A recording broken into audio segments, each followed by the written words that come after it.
She scrubbed his floors for 3 years. The night they came to kill him, she killed 23 of them first. A mafia boss, an elite assassination squad, and a maid no one ever looked at twice, who turned out to be the most dangerous person in the room. Nobody saw her coming. That was exactly the point. If you want to know how a ghost saves the life of the man who never once learned her name, stay until the end. Drop your city in the comments so I can see how far this story travels. Hit like if you're already hooked. Because this one doesn't slow down. The rain came sideways that night. It hit the tall Georgian windows of the Moretti estate like gravel thrown by an angry hand, sharp, relentless, with no intention of stopping. The mansion sat on 12 acres of manicured Connecticut shoreline, walled off from the world by iron fencing and the kind of silence that money buys. Inside, the lights burned warm and gold. Crystal chandeliers, marble floors so polished you could see your own face staring back up at you, distorted and pale. The kind of house that was built to say, nothing bad happens here. That was always the lie, of course. Evelyn Cross was on her knees in the east corridor when the storm hit its peak. She had a rag in her right hand and a bucket of soapy water beside her left knee, and she was working a scuff mark off the baseboard that no one had asked her to clean. That was the thing about Evelyn. She didn't wait to be told. She found the work and she did it, quietly, completely, without needing acknowledgement or direction. She had been doing exactly that for 2 years and 11 months inside these walls. Nobody noticed. That was the point. She heard the thunder roll in off the water and felt it in her sternum before she heard it with her ears. An old instinct. She set the rag down and straightened slowly, her knees aching from the cold tile, and stood with her hands loose at her sides. She listened to the house the way a person listens to a body, not for words, but for changes in rhythm, the way a heartbeat shifts before something goes wrong. The power went out at 11:47, not a flicker, not a stutter. All at once, like someone had reached into the chest of the mansion and squeezed. Every chandelier, every wall sconce, every security panel, gone. The backup generators should have kicked in within 4 seconds. Evelyn counted. 1, 2, 3, 4, 5. Nothing. That meant the generators hadn't failed. They'd been cut. She was already moving before the first gunshot echoed from the south wing. Evelyn didn't run. Running made noise, and noise made you a target. She moved the way water moves, finding the lowest, quietest path through the dark, hugging the wall with her back and her fingertips trailing the plaster at shoulder height. The sidearm was strapped to her inner left thigh, beneath the gray uniform skirt, and she unclipped it by memory without breaking stride. A suppressed Walther P-22. Not the most powerful weapon in the world, but at close range, in a dark corridor, with someone who knew exactly where to aim, it was enough. She heard them communicating through the walls. Whispers.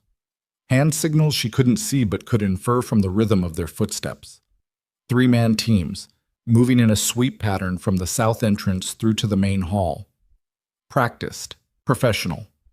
These weren't street soldiers looking for a quick score. These were people who had rehearsed this specific building. That told her something important. This wasn't an opportunistic hit. Someone had given them the blueprints. She reached the corner of the main staircase and stopped. Pressed herself flat. Controlled her breathing until it was slow and even, completely disconnected from her pulse, which was elevated but not panicked. Never panicked. Panic was a luxury she had trained herself out of a long time ago, in a place very far from Connecticut, under conditions she didn't think about anymore. 2 men came around the corner, night vision rigs, suppressed MP5s, body armor across the chest and shoulders. She registered all of it in about a quarter of a second. She shot the first one through the neck before he saw her. The second one had enough time to start turning. She stepped into his space, too close for the rifle to be useful, and drove her elbow into his throat hard enough to collapse the airway. He went down without a sound. She caught his rifle on the way and stripped the magazine from it in one smooth motion, kept moving. Down the hall, past the library, left at the bronze sculpture of a horse that Damien Moretti had never once looked at closely enough to know it was a forgery. She knew. She had dusted it every week for 3 years. Damien. She had to get to him first. His private study was on the 2nd floor, east wing, which meant she needed the back staircase because the main landing was already compromised. She heard a body hit the floor somewhere above her. One of his personal security details, she guessed. A man named Torres, who had a daughter in 5th grade and kept a photograph of her in his jacket pocket and brought Evelyn a cup of coffee once without being asked. She registered the loss and set it aside. There was no room for it right now. The back staircase was narrow and dark and smelled like old wood. She took the steps 3 at a time. She came through the door at the top and nearly ran straight into a third gunman. He grabbed her by the wrist. Fast. Trained. She let him pull, didn't resist the momentum, and drove the heel of her palm up into his nose as he dragged her forward. The cartilage cracked. He released her and she pivoted, got behind him, used his own body weight in the narrow doorframe to end it in under 4 seconds. She was breathing harder now.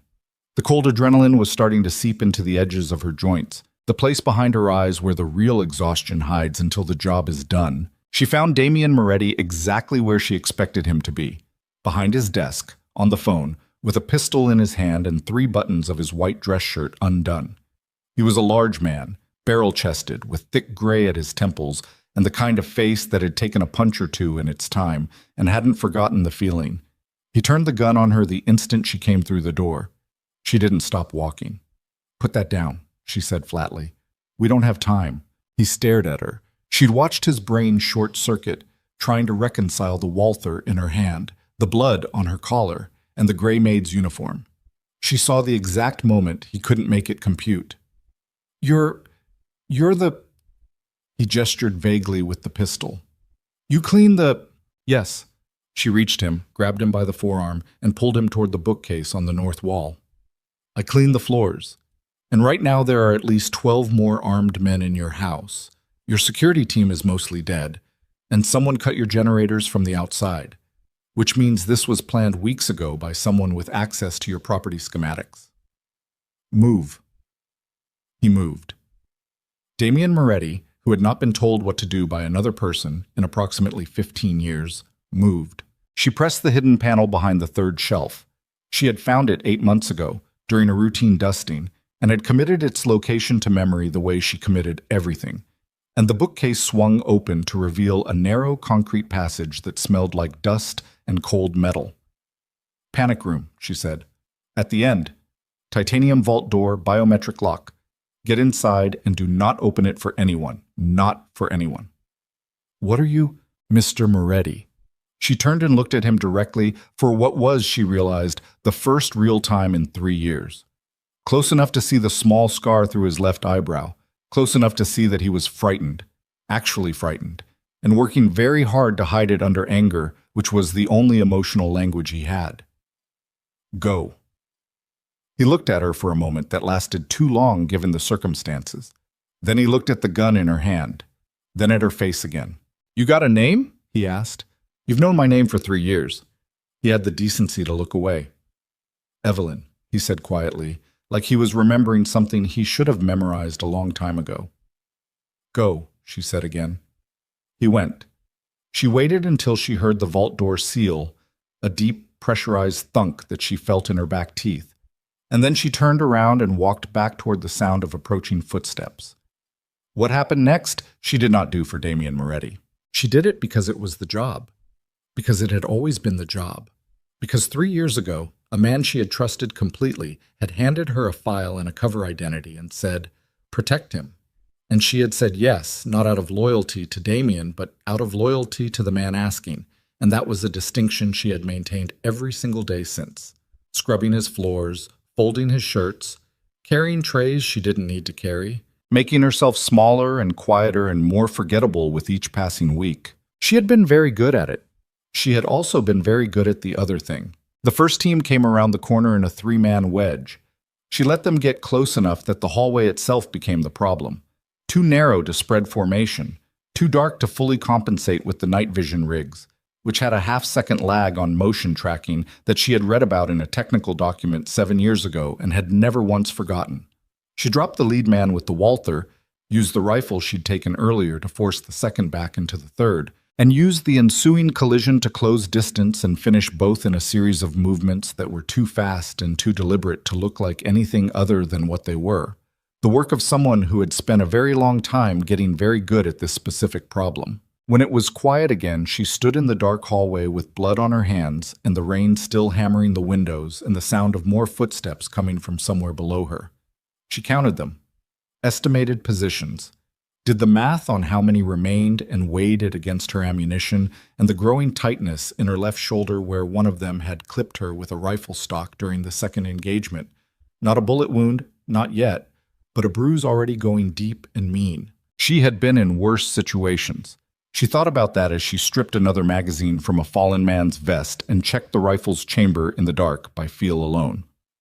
She thought about a night in a city whose name she was no longer allowed to say, in a building with no exits that had nonetheless had an exit when she left it. She thought about what she had been before Connecticut, before the gray uniform and the laundry cart and the forgery horse downstairs. She thought about the name they used to call her, Ghost Sparrow. She almost smiled. Then she heard the sound that changed everything. A voice, one floor below, speaking quietly, but not quietly enough into a radio. The panic room is hardened. Bring up the thermite package. We'll collapse the east wing and bury him in the rubble. She stopped smiling. They hadn't come to kidnap him. They hadn't come to negotiate or threaten or make a point. They had come to erase Damian Moretti so completely that there would be nothing left to bury.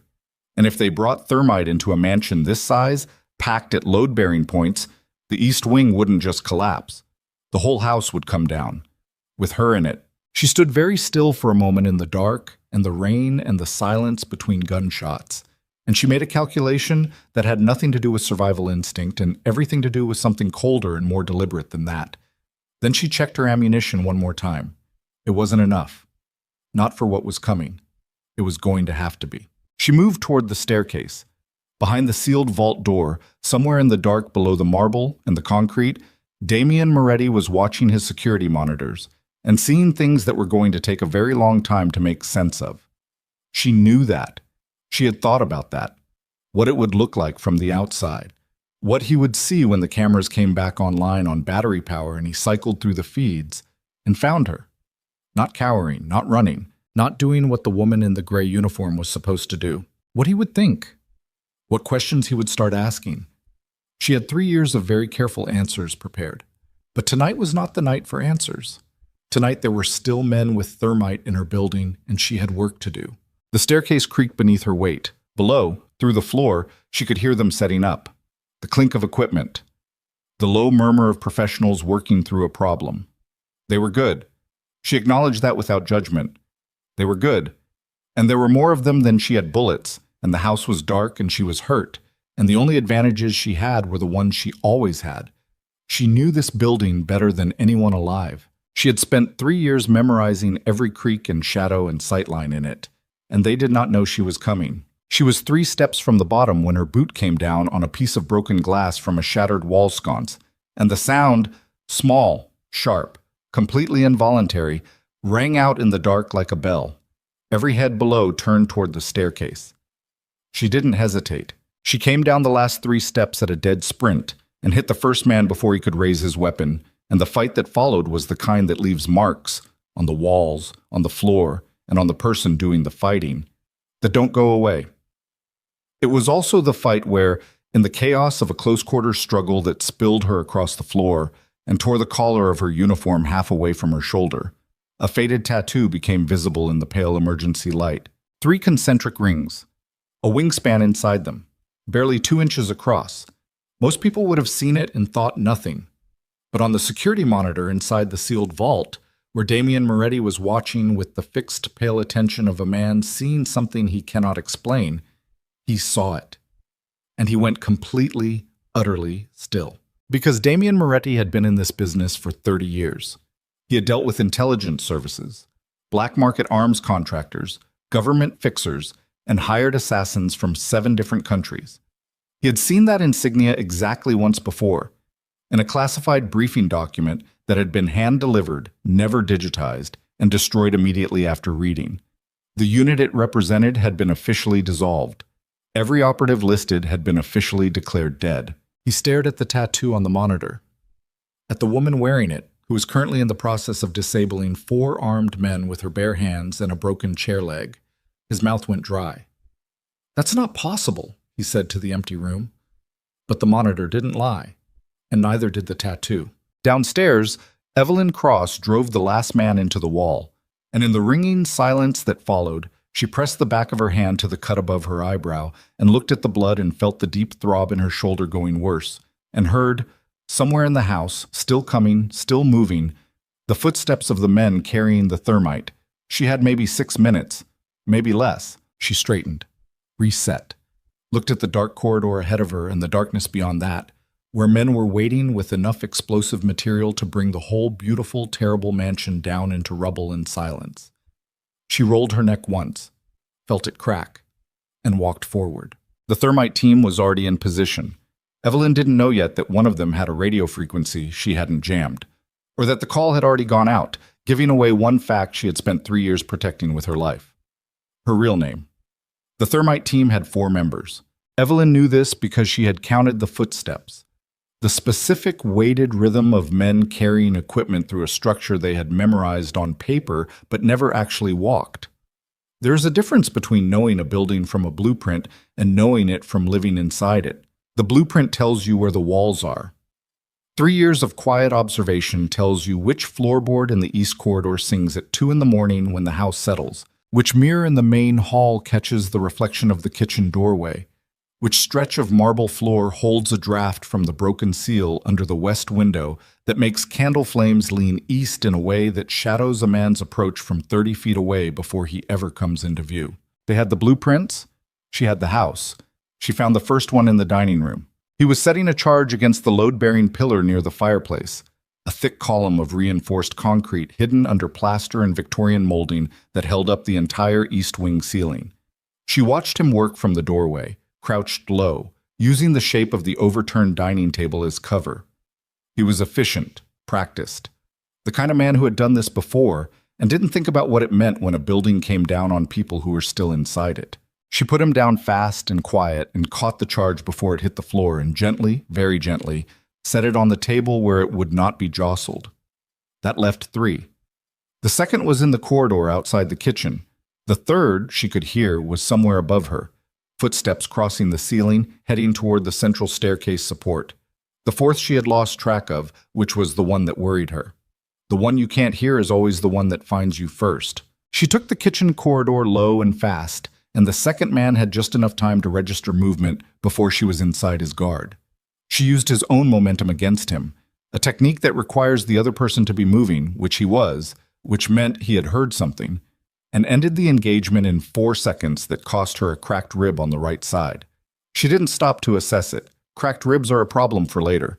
Right now, they were just a sound her body made when she breathed in too deeply, so she breathed shallowly and kept moving. The third man was on the landing. He saw her coming. That changed things. He dropped the equipment case and went for the rifle at his back. And Evelyn made the kind of decision that happens below conscious thought. She was already too far from cover to retreat, too close to stop. So she accelerated instead, and the rifle came up, and she felt the muzzle blast before she heard the shot, close enough that it burned the left side of her neck, close enough that for one long half-second she genuinely didn't know if she'd been hit.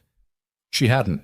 She had him disarmed in another 3 seconds, and it was ugly. Elbow, knee, the edge of the banister used in a way the architects had not intended. And when it was done, she was breathing through her teeth, and her neck was burning, and the cracked rib was broadcasting very clearly now, sending pain signals she was choosing to ignore with a focus that required active maintenance, like holding a door shut against something that wanted very badly to come through. She recovered the charge from the equipment case, set it carefully beside the wall. 2 charges secured. More out there. She didn't know how many more, and somewhere in this dark, broken house, the fourth man was still moving. The earpiece she had taken off the second man crackled. A voice. Male. Controlled. The voice of a man who had been waiting patiently for something and had just received confirmation that the wait was over. Teams are down, the voice said. Not panicked? Observational. Like a scientist noting a failed experiment. We have a complication inside the structure. Single operative, unknown. Adaptive. Switch to secondary protocol. Use the remote detonators. We don't need the charges manually triggered. Pull everyone back to the perimeter and let the building do the work. Evelyn went still. Remote detonators meant the charges that were already placed, the ones she hadn't found yet, could be triggered from outside the building, which meant the man giving orders wasn't inside the mansion at all, which meant she had been hunting the wrong target this entire time. She pressed the earpiece in and said nothing, listened. The voice continued, speaking to someone on a different frequency now, not talking to her, not even aware she was listening. Confirm the panic room's position relative to the East Pillar charge. I want the ceiling collapse to hit the vault directly. I want him buried. I don't want recovery teams finding anything intact. A pause. Then a different voice, quieter, more uncertain. Commander, the woman, whoever she is, she's taken out 8 of our people. We don't have an ID on her. She's not in any of our contractor databases. It doesn't matter who she is. Cold. Final. If she's still inside when the building comes down, she's part of the cleanup. Initiate on my mark. Evelyn pulled the earpiece out. She had maybe 4 minutes, maybe less. She ran, not quietly now. Speed over silence, because silence was no longer the asset. Time was, and she was burning it. She hit the staircase and went up 3 steps at a time, and her ribs sent white feedback through her whole left side, and she registered it and kept running through the 2nd floor, down the east corridor, toward the one thing that could stop a remote detonation sequence. The mansion's central electrical panel, which was located in the basement utility room, which meant she had to go down, not up, which meant she had been going the wrong direction. She reversed, hit the back staircase, went down. The basement smelled like concrete and old pipes, and the particular mineral cold of underground spaces. She found the utility room by memory in complete darkness, her fingertips reading the wall until she found the metal door, found the handle, pulled it open. The electrical panel was a commercial-grade system, 3 years old, installed after Damien had the East Wing renovated. She had been present for the installation, quiet and invisible in the corner, watching the technician work with the specific attention she gave to everything in this house that might one day matter. She opened the panel and looked at the breaker layout in the thin blue light of her cell phone, which she had kept off and airplane moded for 3 years except for 2 specific encrypted channels, and which she was now using as a flashlight because the situation had evolved past the point where operational security about the phone mattered. She found the external signal relay. The mansion had a wireless security integration system, state-of-the-art, which meant it communicated with external monitoring services on a specific frequency band. If someone was sending a remote detonation signal, it would route through that band. She couldn't stop the signal from being sent, but she could stop the building from receiving it. She pulled the relay board, all of it, left a gap in the circuit that no external signal could bridge. The house went completely, totally deaf to the outside world. She stood in the basement utility room with the relay board in her hand, and her ribs, and her neck, and her shoulder, all filing complaints simultaneously, and she listened to the sound of the house around her, the rain still hammering, the structural groans of a building that had taken damage tonight and was settling around it, the absence of explosion, still standing. She let out a breath, just one. Then she heard the footstep behind her. She turned, too slow because she was tired and hurt, and had made the amateur mistake of believing she had a moment. And the 4th man was there, right there, close enough that there was no room for the technical precision she'd been using all night. He was bigger than the others, a head taller than her, thick through the chest, and he hit her before she could fully turn, a forearm across the side of her head that sent her into the metal shelving unit and brought half its contents down on top of both of them. She hit the floor hard on the right side. The cracked rib made a sound. She did not make a sound. He gave her no time, grabbed her by the collar and dragged her upright, and she let him.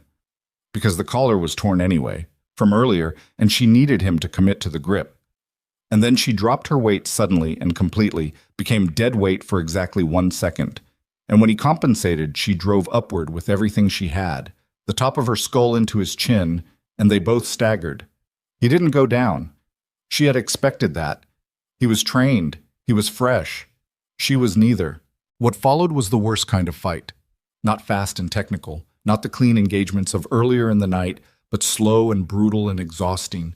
2 people in a small dark room trying to end each other with whatever was at hand. He got his hands on her throat twice. She broke his grip twice. He took the shelving unit off the floor and swung it at her, and she took the hit across the forearms and used the momentum to redirect him into the wall. He came back. He kept coming back, and she was getting slower with each exchange. Could feel it, the way the margin kept shrinking between what she needed to do and what her body could actually produce. She got to the Walther on the third attempt. By then, she was on one knee and bleeding from somewhere above the hairline, and her vision was doing something she didn't like. She pointed the gun at him. He stopped. They looked at each other in the dark for a moment, both breathing hard. His chin was bleeding. She could feel the heat of the exertion coming off both of them in the cold basement air. "Who sent you?" she said. Not a question, a command. He looked at the gun, looked at her, made a calculation. "Same person who hired you," he said. She went very still. "You don't know who hired me," she said. "No," he said. "But whoever it was, they put you inside for 3 years to protect a man who doesn't know you exist, and tonight someone decided that wasn't working anymore." He shifted his weight very slightly. Testing. She adjusted the muzzle angle by 2 degrees. He stopped. "You've been running on fumes since the 2nd floor. I can see it. You're good.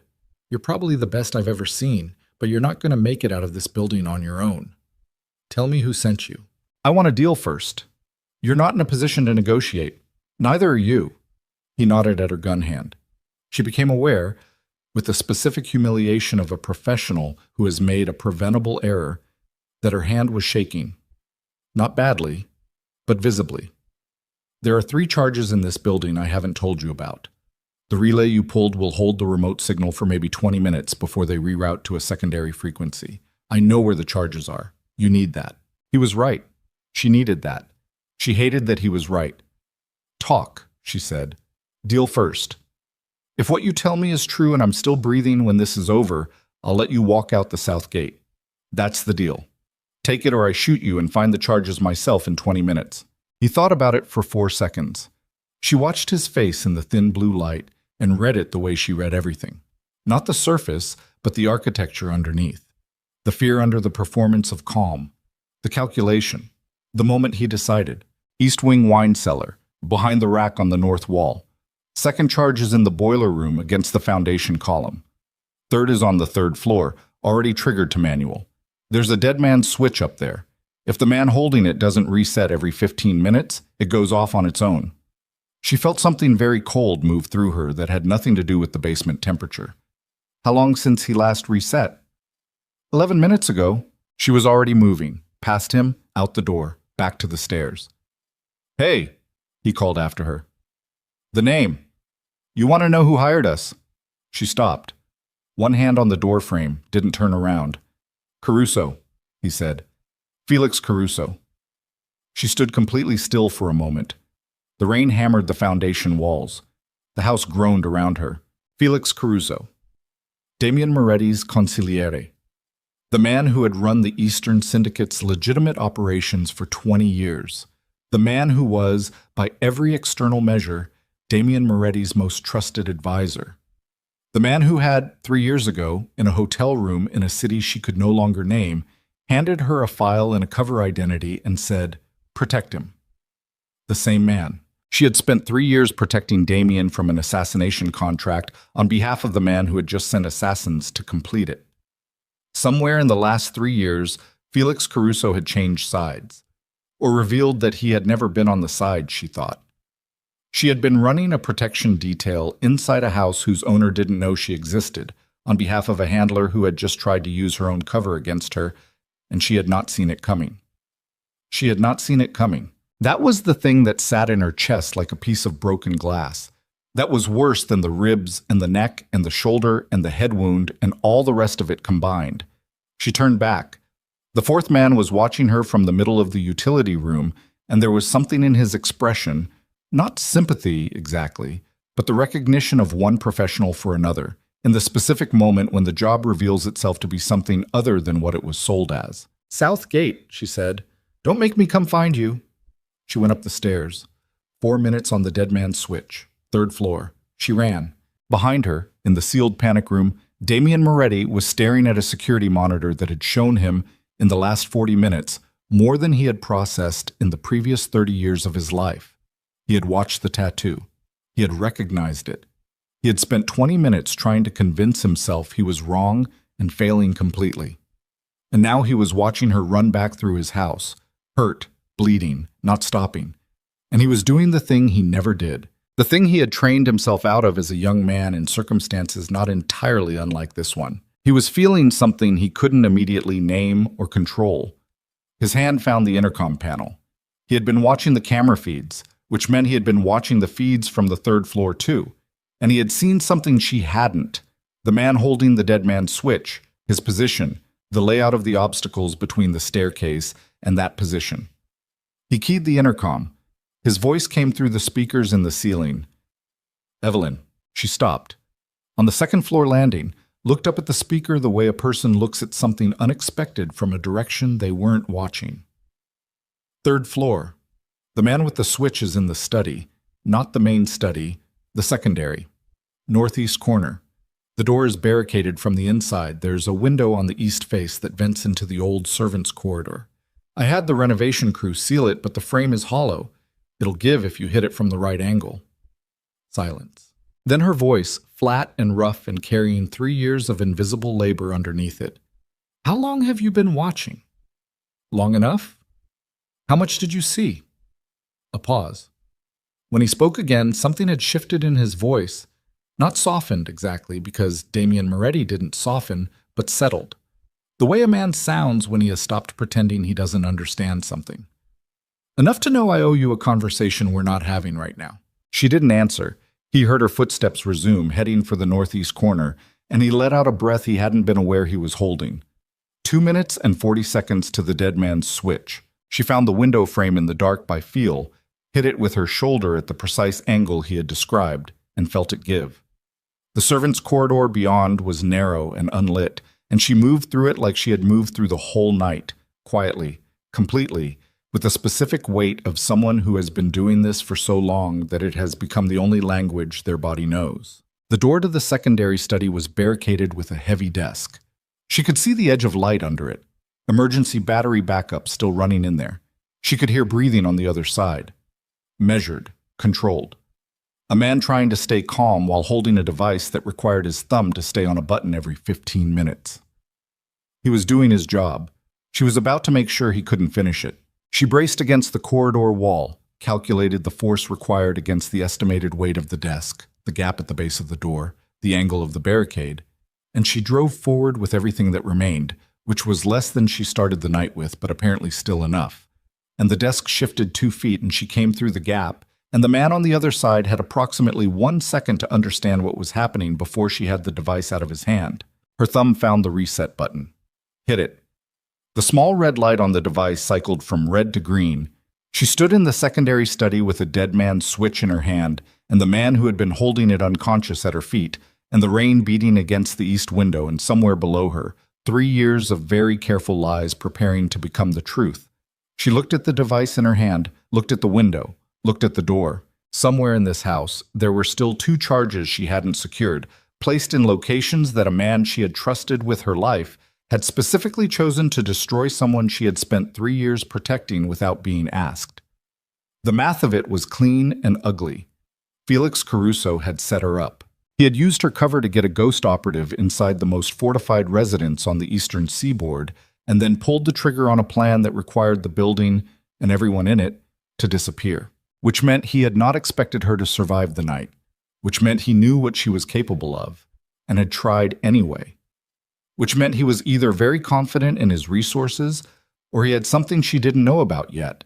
Leverage, an asset, information, something that made him willing to burn a 3-year operation and a ghost operative in a single night. She needed to know what it was. The only person who might know was locked in a titanium vault in the East Wing basement, watching her on a camera feed, waiting for her to come back down and tell him that his house was no longer trying to kill him.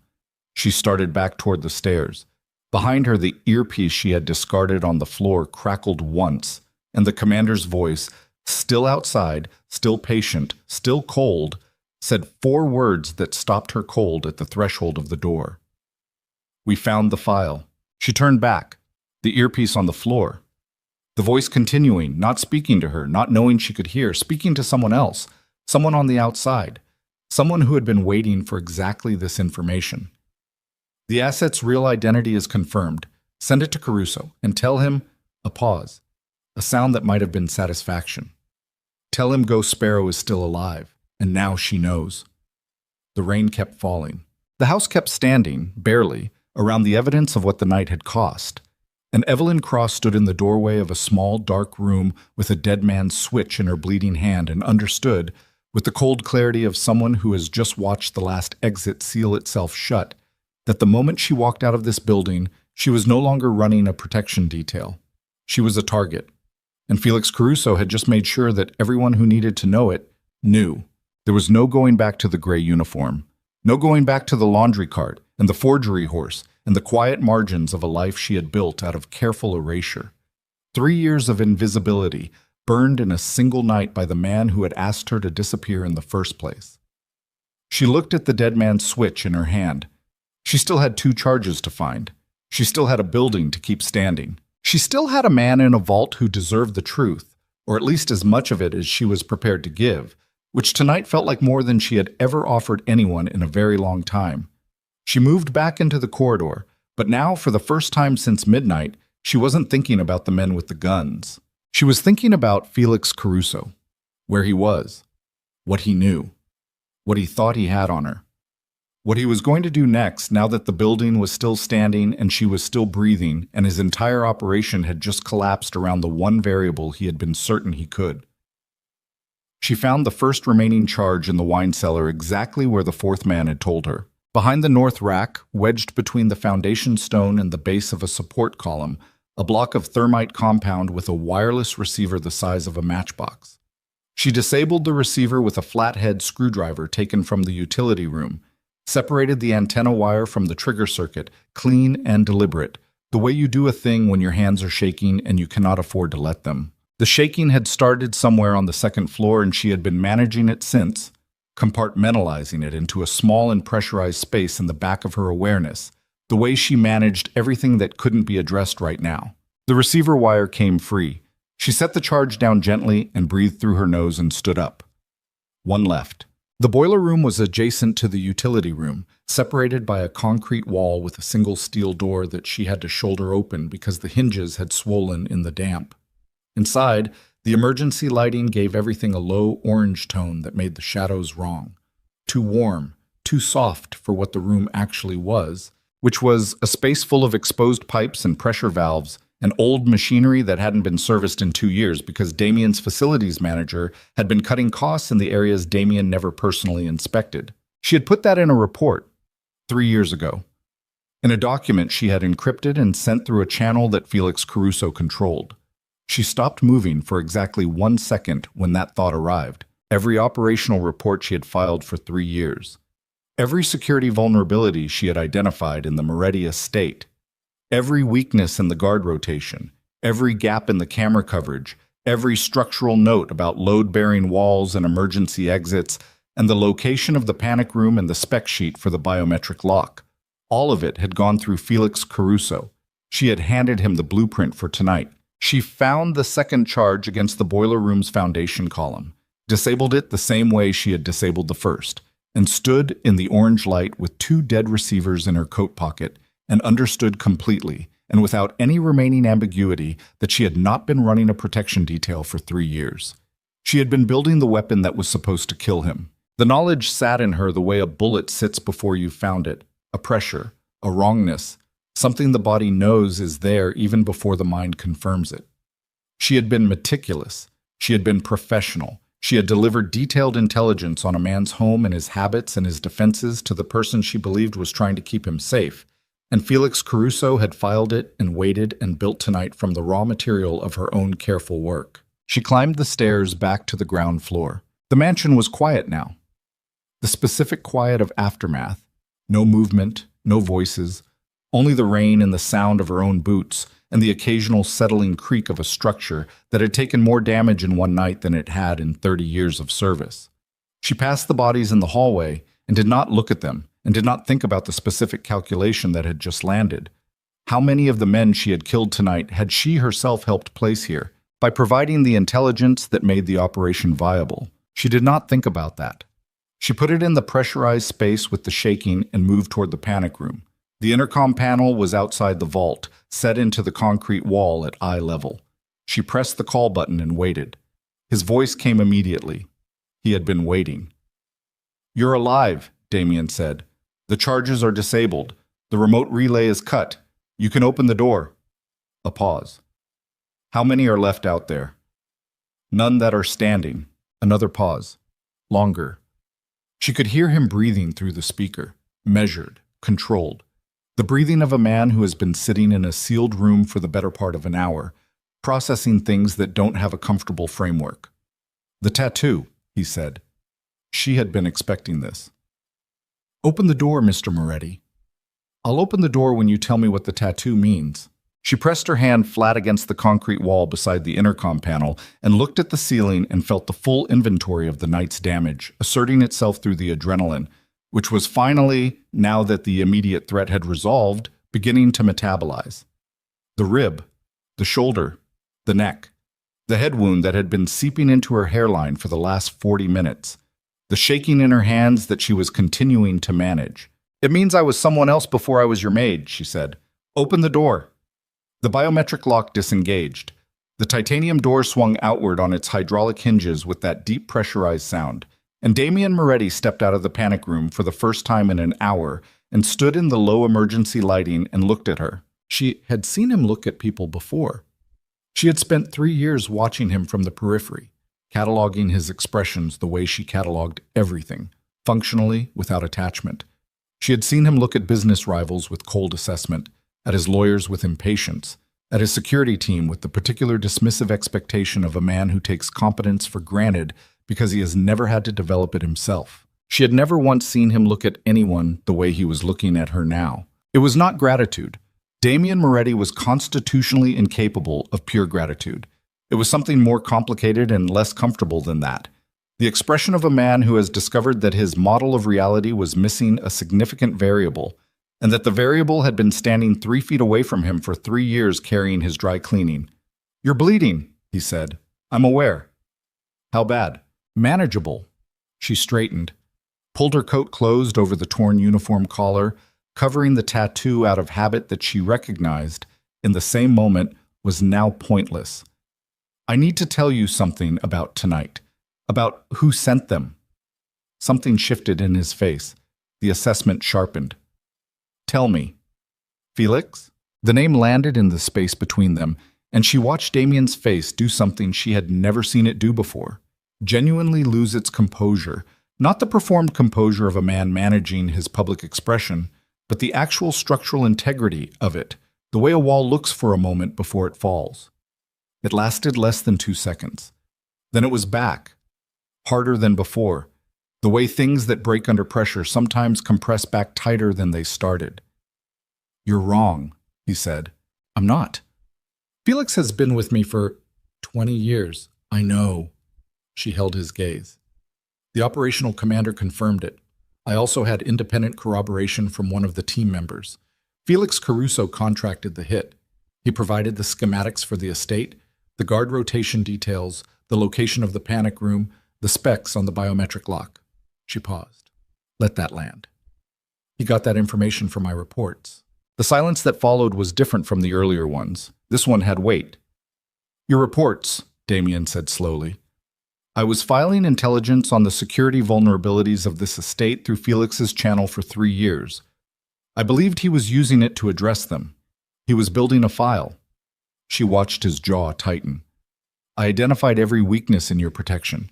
He turned it into a targeting package." Damien turned away from her, took 3 steps toward the far wall, and stood with his back to her and his hands at his sides, and she watched the tension move through his shoulders the way weather moves across a flat landscape.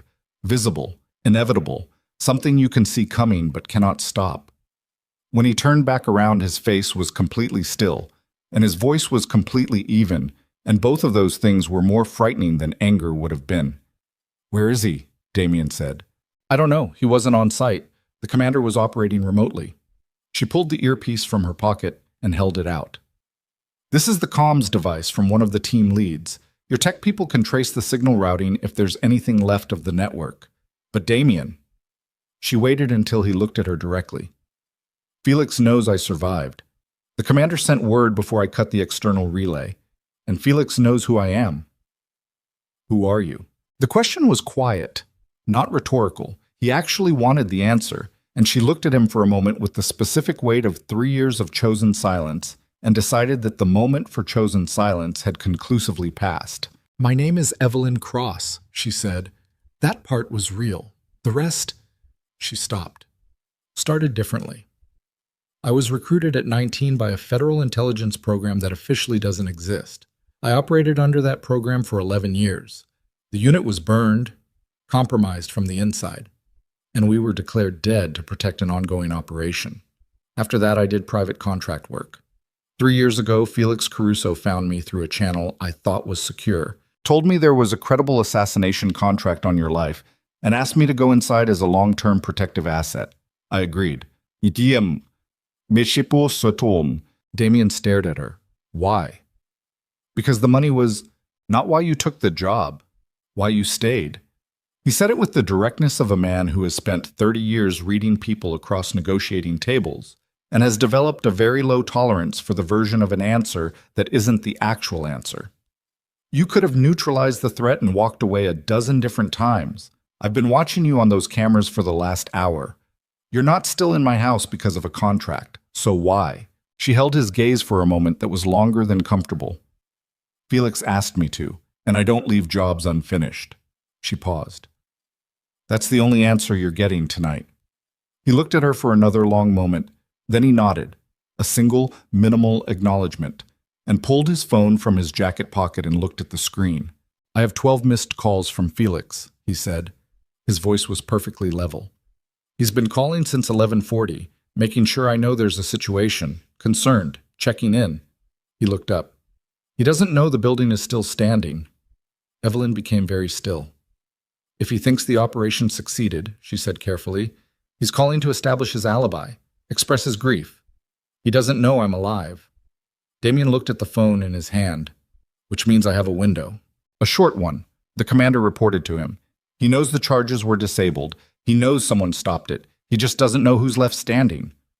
Yet. Damien's thumb moved over the phone screen.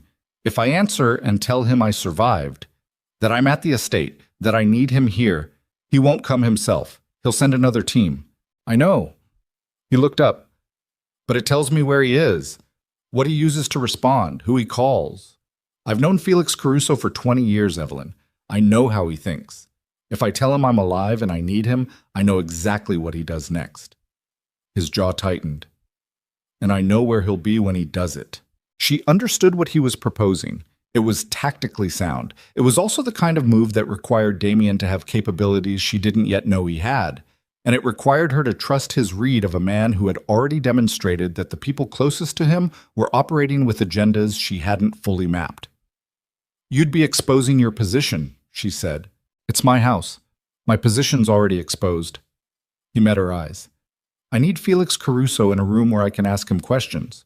You need the same thing, so. He answered the call. She watched his face change as he lifted the phone to his ear. Not perform exactly, but shift. The way an actor doesn't pretend to be someone else so much as locate a version of himself that serves the moment. His voice when he spoke was shaken, tired. The voice of a man who had narrowly survived something terrible. Felix, he said. Felix, I need you. Someone hit the estate tonight. My whole team is down. I'm in the panic room. The building took damage. I don't know if it's safe to... He stopped, listened. His eyes found Evelyn's across the room and stayed there, and she read his expression the way she had been reading this house for 3 years. Not what was on the surface, but what was underneath. I know, it's... Yes. Come yourself. I don't trust anyone else right now. Please. A pause. Thank you. I'll be waiting. He ended the call. The silence that followed lasted 3 full seconds. He's coming, Damien said. He expressed profound relief and told me he'd been trying to reach me all night. He said his driver will bring him. He said he loves me like a brother. He set the phone face down on the concrete shelf beside the panic room door. He'll be here in 40 minutes. 40 minutes. She processed this.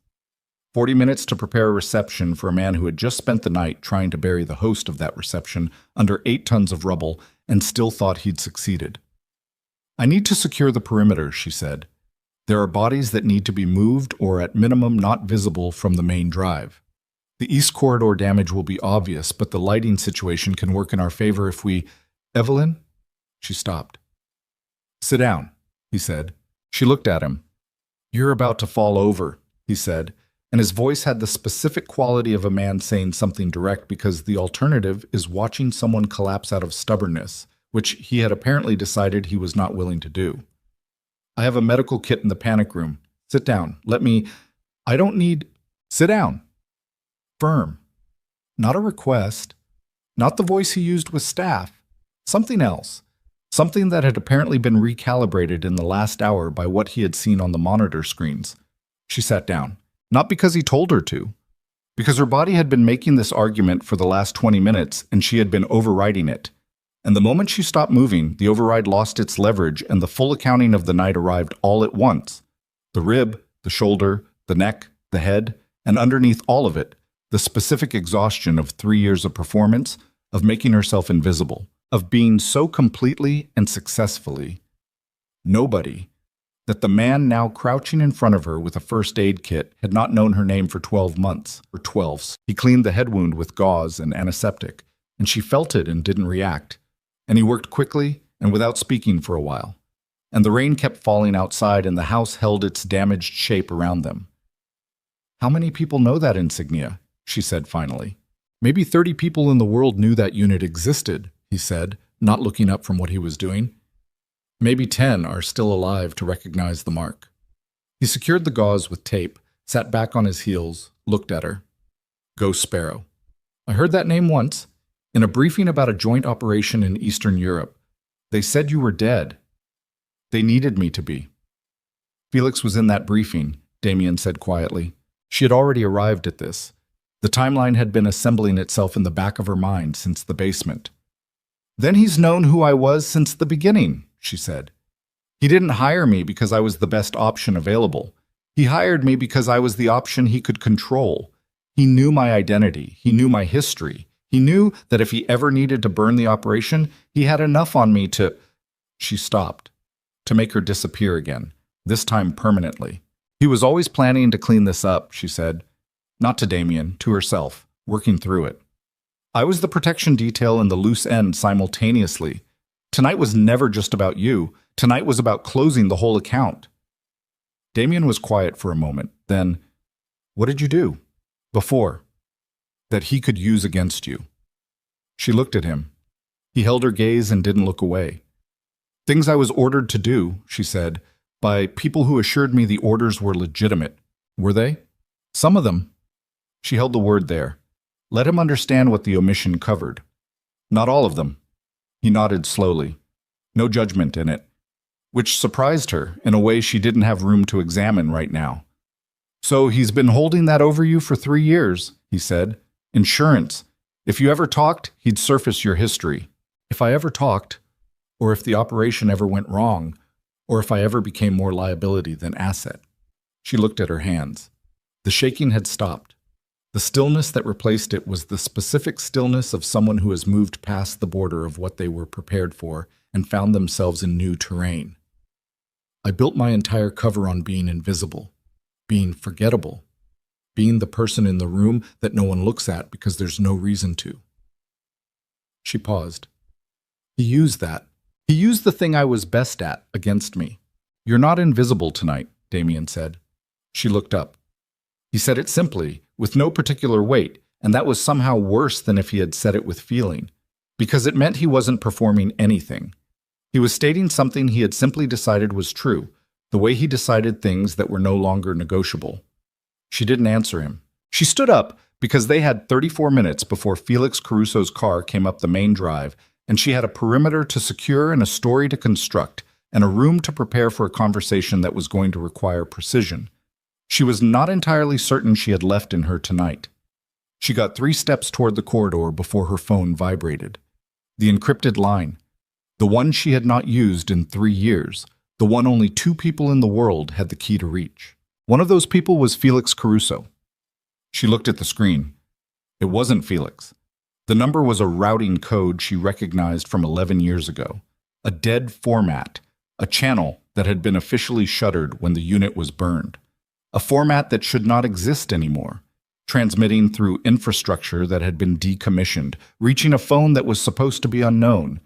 She answered. The voice on the other end was one she had not heard in 6 years. A woman's voice.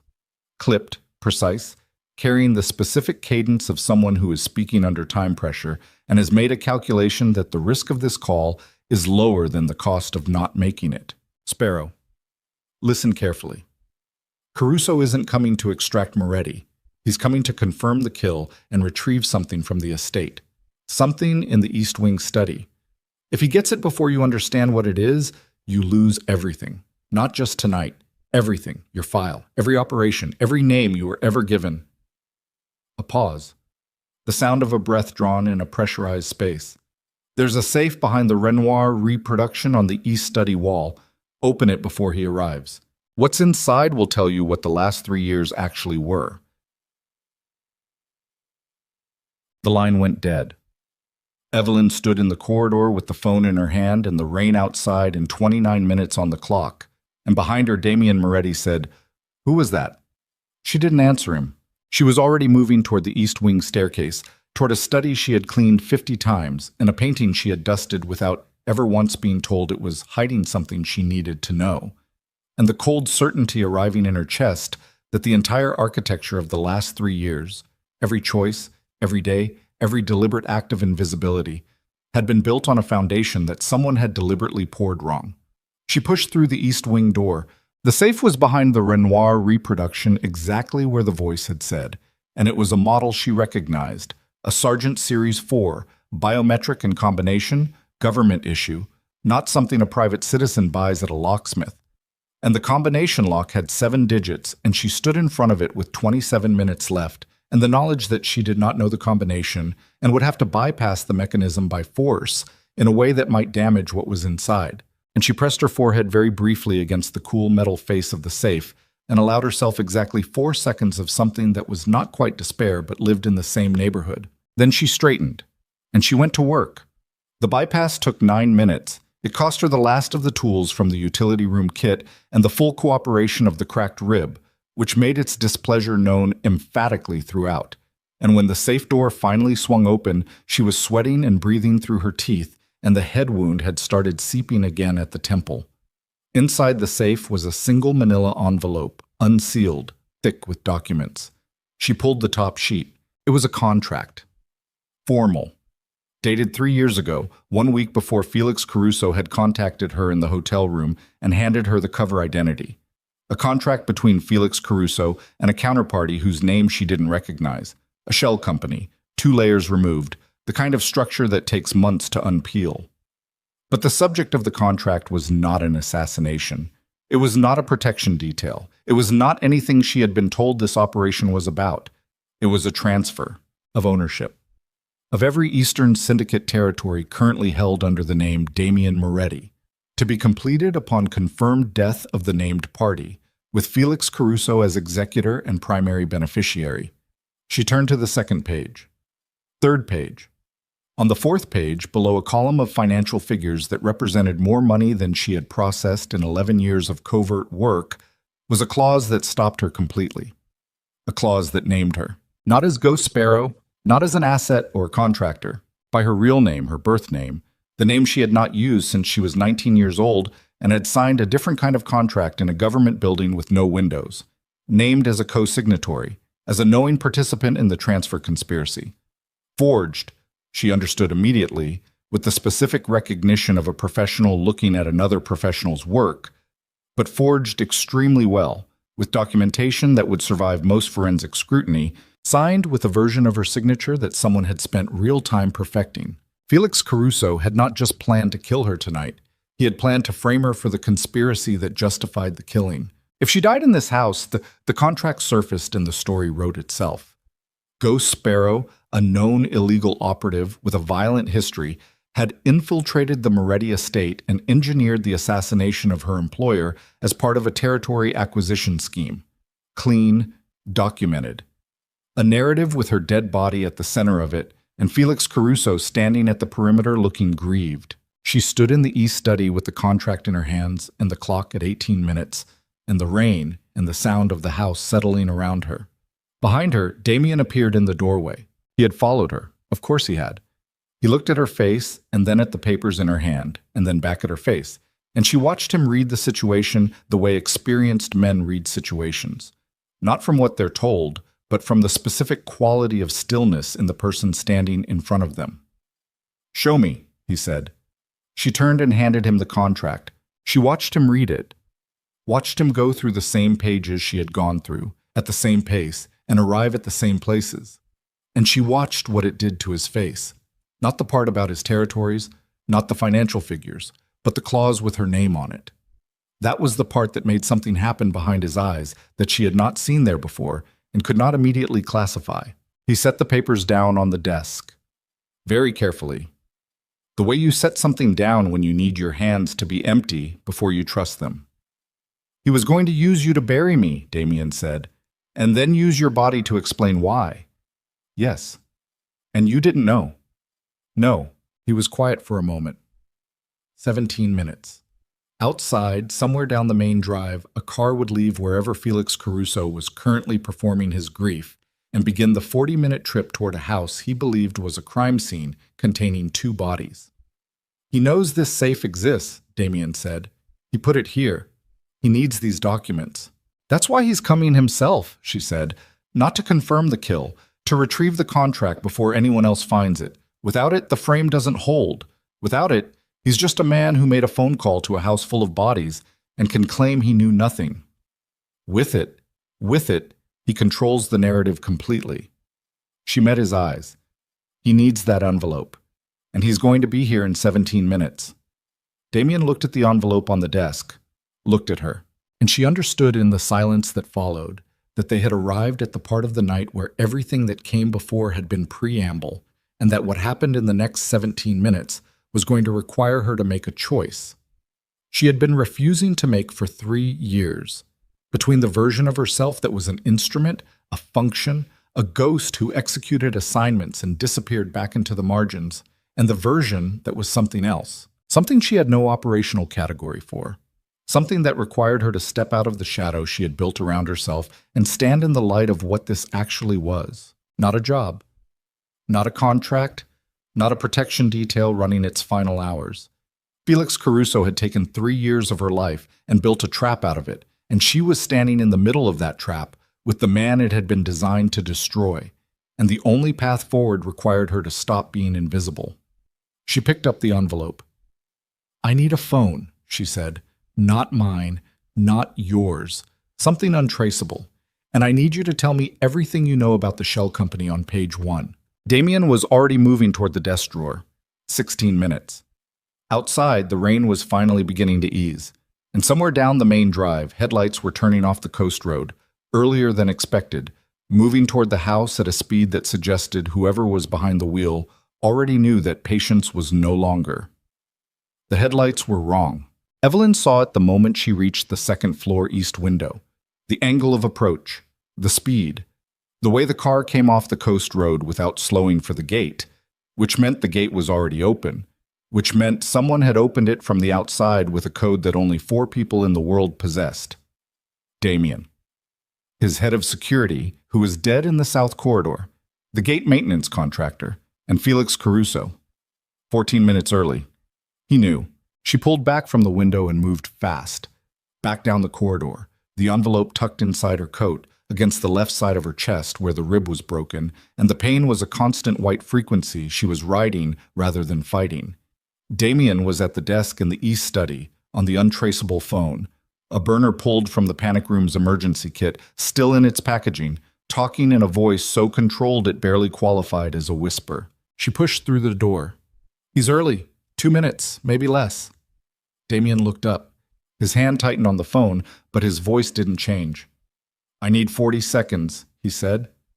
To her, not to whoever was on the other end. Then back to the phone. "Confirm you have the routing number. Do not move until I call again." He ended the call and stood. "Who was that?" she said. "Someone Felix doesn't know I still talk to." He pocketed the burner. "It's handled. The financial documentation gets transmitted the moment I give the word, to 3 separate recipients who will make what Felix has been building for the last 2 years very difficult to continue." He looked at her. His face was the specific brand of calm that sits on top of something volcanic. But I need Felix in this building first. I need him to walk in here believing he's in control. He's going to have people with him. He always has people with him. These won't be his usual people, she said. After tonight, he's running on contingency assets. They'll be harder, less predictable. He won't trust anyone in his regular rotation because he doesn't know yet how much the operation failed. She crossed to the window and looked down at the drive. The car had stopped at the main entrance. One vehicle. Black. She counted the doors opening. Driver. 2 from the rear. A 4th from the passenger side. And then Felix Caruso himself, stepping out into the fading rain with his coat open and his phone already at his ear. 63 years old, thin, silver-haired, the kind of man who looked like he belonged behind a mahogany desk or a museum lectern. The kind of man nobody looked at twice and assumed danger. She had made that mistake about herself for 3 years. She understood the utility of it completely. 4 plus Felix, she said. The 2 from the rear are carrying. The 1 from the passenger side is running point. He's already reading the building. She watched the point man sweep the entrance with his eyes in a pattern she recognized. Professional, thorough. Not one of Felix's office staff. These aren't lawyers. No, Damien said, beside her now, looking down. Something moved across his face when he saw Felix. Something old and specific and very controlled. He hasn't used lawyers in a long time. They had 90 seconds before Felix reached the main entrance. She turned from the window. Here's what we do. She told him in 40 words. He listened without interrupting, which was not something Damien Moretti was known for, and when she finished, he looked at her for a moment and then nodded once, and that was the whole negotiation. She had expected resistance. She had expected the instinct of a man who had spent 30 years being the one who made the plans. What she got instead was the focused compliance of someone who had watched her work for the last 2 hours through a security monitor and had updated his assessment accordingly. She took the envelope from inside her coat and handed it to him. He looked at it. You're using yourself as the draw, he said. Felix needs the contract. He knows it's in this building. He comes in, he finds me, I'm injured, I'm alone. The man he came to bury is apparently still missing. From his perspective, I'm a loose end he can manage. He'll want to talk before he cleans up. He'll want to know what I know. She held Damien's gaze. That's my window? And if he doesn't want to talk, then we go to the contingency. She glanced at the Walther, which she had reloaded from a Dead Man's Spare magazine sometime in the last hour. 7 rounds remaining. But he'll want to talk. Felix is the kind of man who needs the person across from him to understand how thoroughly they've been outmaneuvered. He's been holding this for 3 years. He'll want to say it.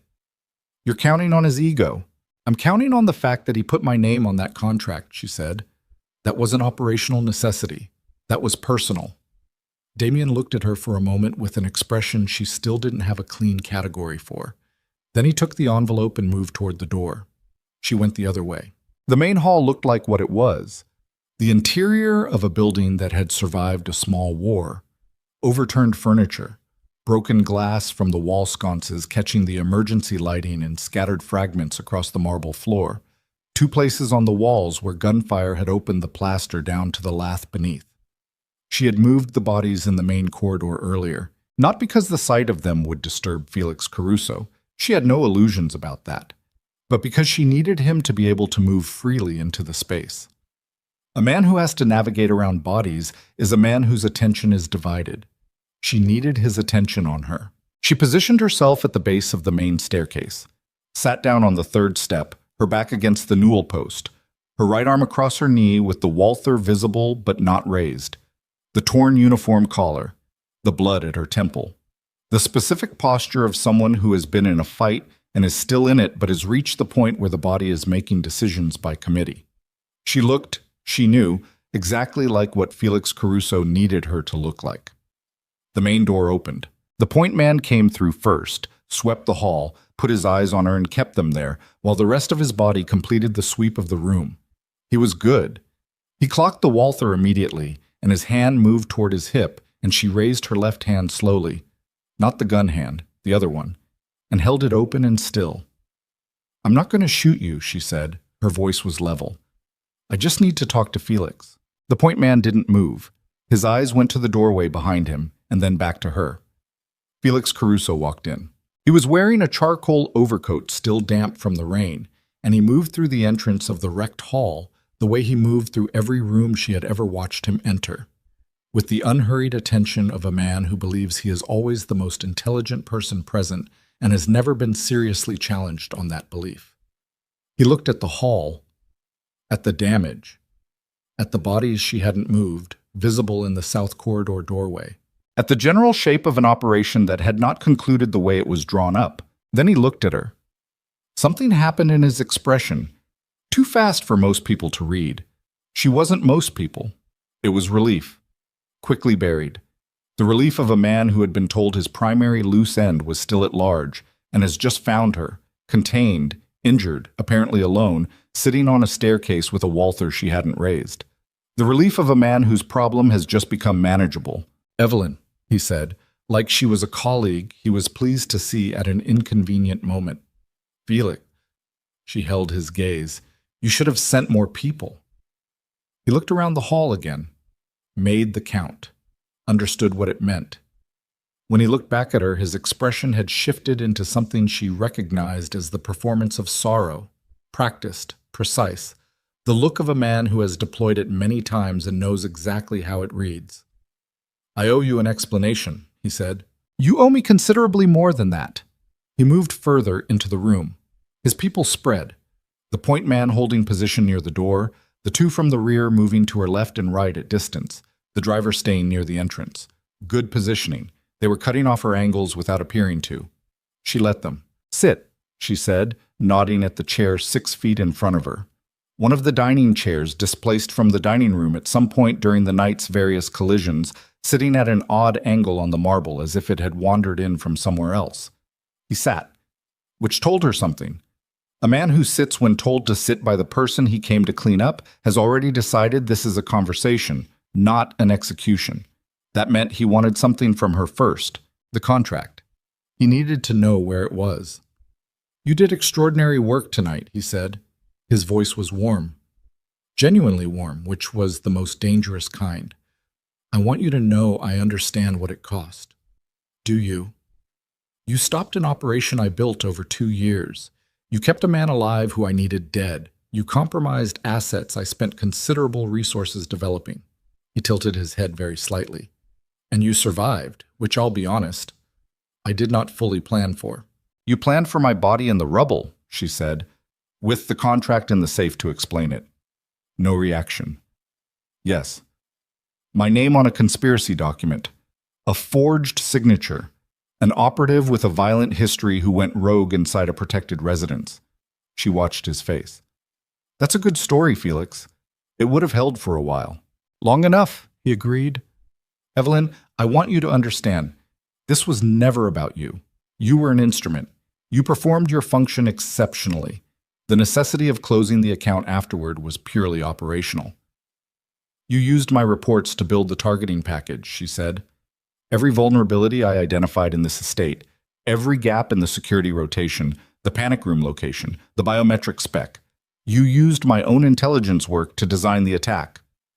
"Yes. And you forged my name on a contract to sell Moretti's territories." "Yes." "And you burned a channel that should have been dead 6 years to find me," she said, "because you knew my history meant I'd disappear rather than surface it, because you knew I'd absorb the exposure rather than let anyone look too closely at what I'd done before Connecticut." Something moved in his expression. Not guilt. Something closer to professional admiration, which was worse. "You've been processing this longer than tonight," he said.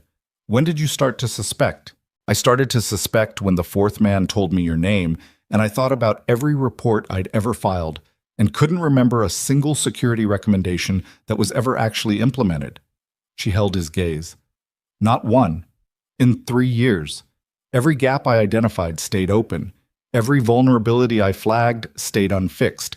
You weren't using my intelligence to protect him. You were warehousing it." He nodded slowly. "You're very good," he said. It was not a compliment. It was a categorization. "The contract," she said. "You need it." "I need it," he confirmed. "Without it, certain financial arrangements become difficult to finalize and certain narratives become difficult to sustain. And you have it, or you know where it is, which is why we're having this conversation instead of a different one. He looked at his hands for a moment. Where is it? Tell me one thing first. If I can. The woman who called me, she said. The dead channel. Who was she? Something shifted in Felix's face. The first genuine break in the composure, the first sign of something that lived below the performance. His jaw tightened by a fraction, and his eyes went briefly to a point somewhere past her left shoulder and came back. And in that 3-second sequence, she read something she had not expected to find. Not annoyance, not calculation, but something closer to fear. Where did you get a working key for that channel? He said quietly. She called me. She had the routing code. Evelyn watched him. She told me about the safe. She knew the combination format. She paused. She knew things that should have died with the unit, Felix. Which means she didn't. The channel has been dead for 6 years, he said. His voice had dropped. The warmth was gone entirely. Anyone using it is, who is she? It doesn't, who is she? Not loud. But the quality of it changed, and the point man near the door shifted his weight, and Felix raised a hand without looking, a small, flat gesture. And the point man stilled. Felix looked at her for a long moment, making a calculation she couldn't fully read, which was unusual and therefore important. Her name is Marina Voss, he said finally. She was the unit's intelligence director. She was declared dead with the rest of you. He stopped. She was also the person who identified you for me 6 years ago, the person who told me where to find Ghost Sparrow. The marble floor seemed to shift under her, just slightly. She held still. She pointed you at me, Evelyn said. She sold me the routing to reach you, along with your real name and your location. His voice was completely flat now. I paid her considerably for the information. She said she needed the money to disappear. I assumed she had. And tonight she called me on that same routing and told me where to find the contract. Yes. Felix looked at his hands again. Which means Marina Voss has been playing both sides of this for 3 years at minimum. Which means everything she told me about you may have been constructed. And everything she told you tonight was calculated to produce exactly this outcome. He looked up. Which means neither of us knows what we're actually standing in the middle of. The silence that followed was the loudest thing Evelyn had heard all night. She thought about this voice on the phone. Clipped, precise. The call timed to the minute, arriving after she had disabled the charges, after she had found the contract, early enough to give her time to read it. The voice of someone who had known exactly where she was in the building and exactly what she had found and exactly what she needed to do next. The voice of someone who had been watching this house tonight. Not from a monitor, from somewhere close enough to know. She's here, Evelyn said. Felix went very still. She's been outside this building tonight, Evelyn said, and she was standing now, the Walther coming up, not at Felix, but sweeping the room because the architecture of the night had just reconfigured itself completely, and every assumption she had made in the last 4 hours was subject to revision. She knew about the relay I pulled. She knew the charge locations. She knew about the dead man's switch on the 3rd floor. She told me to open the safe. She looked at Felix and saw her own recalculation reflected in his face. She's been running an operation inside your operation, and she let me do the work. Felix was on his feet. His composure had cracked entirely now. She could see the seams of it, the way a face looks when the model underneath stops being adequate to the situation. He looked at his phone, looked at the door. If Marina Voss has been managing this, he stopped, started differently. If she's been positioning you against me and positioning me against Moretti, then the contract. The contract surfaces, Evelyn said, and both of us go down with it. You for the conspiracy, me for the forgery, and Marina Voss walks away from whatever she's actually been building while we destroy each other.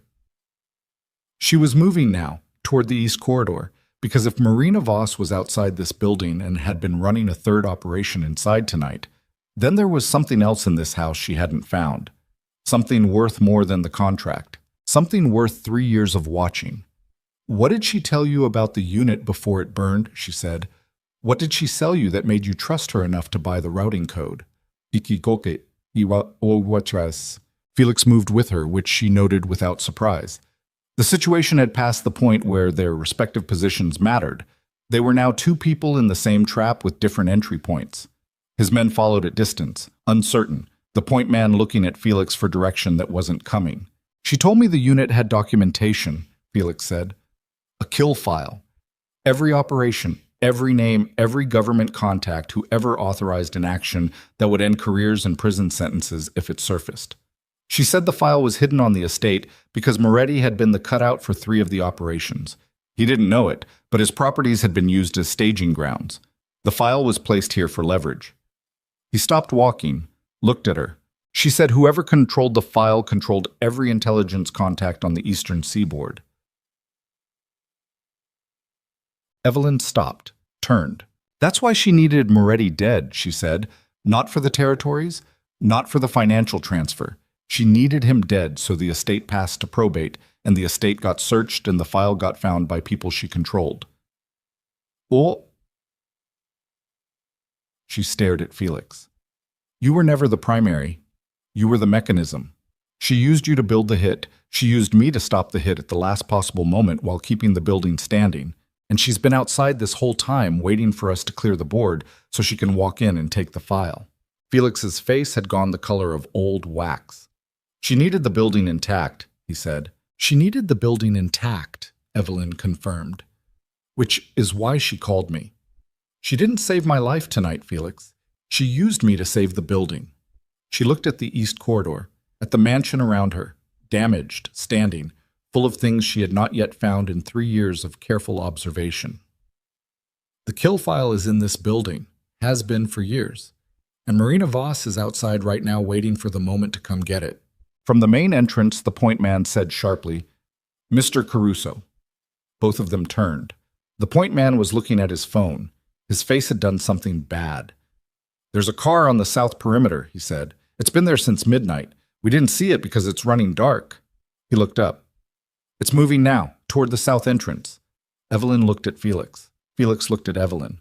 In the damaged marble hall, with the rain finally stopped and the sky outside beginning to separate into the first dark blue of approaching dawn, 2 people who had spent the last 3 years as each other's instruments stood at the exact center of someone else's design and understood simultaneously that everything they had done tonight, the attack, the defense, the kills, the contract, the conversations, all of it, had been the opening move in a game they had only just been told they were playing. How many exits did you cover on the south side? Evelyn said to the point man. 2. There are 4, she said. She knows this building. She's been studying it longer than I have. She was already moving toward the south corridor, the Walther up, the cracked rib and the shoulder and the head wound all filing their ongoing complaints into the space she had reserved for things that couldn't be addressed right now, which was getting crowded. Felix. He was right behind her. Yes, the men you brought. Are they good? A half-second of honesty. Good enough. Then get them on the south perimeter now, she said. All 4 exits, and tell them not to engage until I say. She looked back at him over her shoulder. Just once. The expression on her face was not complicated. It was the expression of someone who has moved past the point where the situation has any more surprises to offer and has arrived at the pure, focused simplicity of a problem that needs to be solved physically. Marina Voss has been running us both for 3 years. She's smart, she's patient, and she knows everything about this building except one thing. What? Felix said. She's never been inside it, Evelyn said. I have. She hit the south corridor at a run, and the pain from the rib telescoped through her whole left side, and she breathed through it and kept running, because the sky was getting lighter and a woman she had never met was walking toward a building she had spent 3 years inside, and somewhere in the walls of this house was a file that could end careers and begin wars. And the only thing standing between Marina Voss and that file was a maid in a torn gray uniform who had spent 3 years being invisible and was finished with it. She reached the south entrance and hit the door at full speed and came out into the cold pre-dawn air and the smell of rain on grass and gravel and salt from the water 300 yards east. The south lawn was open, pale light gathering at the horizon, mist low across the grass. And at the far edge of the lawn, walking toward her with the unhurried pace of someone who has arrived exactly on schedule and sees no reason to rush, was a woman she had never seen before who moved the way Evelyn moved. quietly, efficiently, with no wasted motion, and who stopped when she saw Evelyn come through the door and stood at 40 yards distance in the early light and looked at her for a moment without surprise. Marina Voss was smaller than she had imagined. Mid-50s, plain coat, short gray hair. The kind of woman you would not look at twice in an airport or a restaurant or government lobby. She carried nothing visible. She looked at Evelyn and something crossed her face that was, and this was the part that made the cold in Evelyn's chest go deeper than it had gone all night. Recognizable. The expression of someone looking at a version of themselves. The expression of someone who knew exactly what she was seeing because she had built it. "You're faster than I expected," Marina said. Her voice matched the phone. Clipped, precise, carrying the specific cadence of someone who is never surprised. "I gave you 40 minutes. You used 32. Evelyn kept the Walther up. "Stop moving." Marina stopped. She was 35 yards away now, still no visible weapon. Both hands in her coat pockets, which was the part that bothered Evelyn most. "You did extraordinary work tonight," Marina said.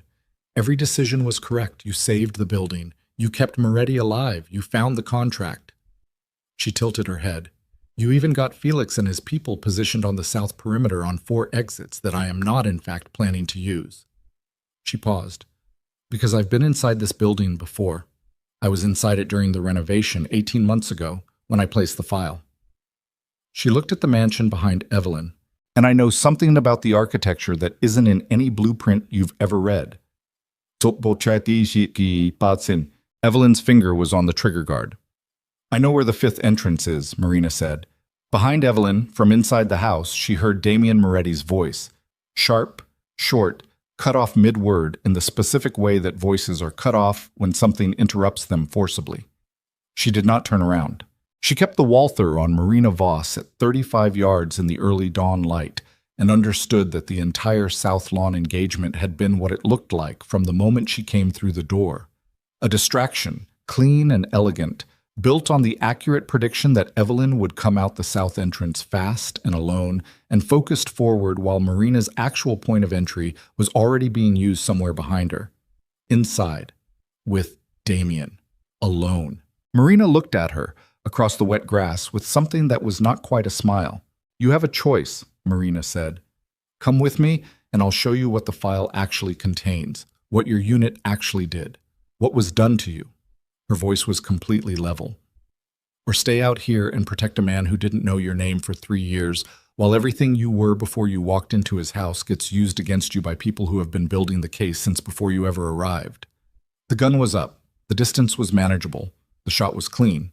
Evelyn's hand was completely still.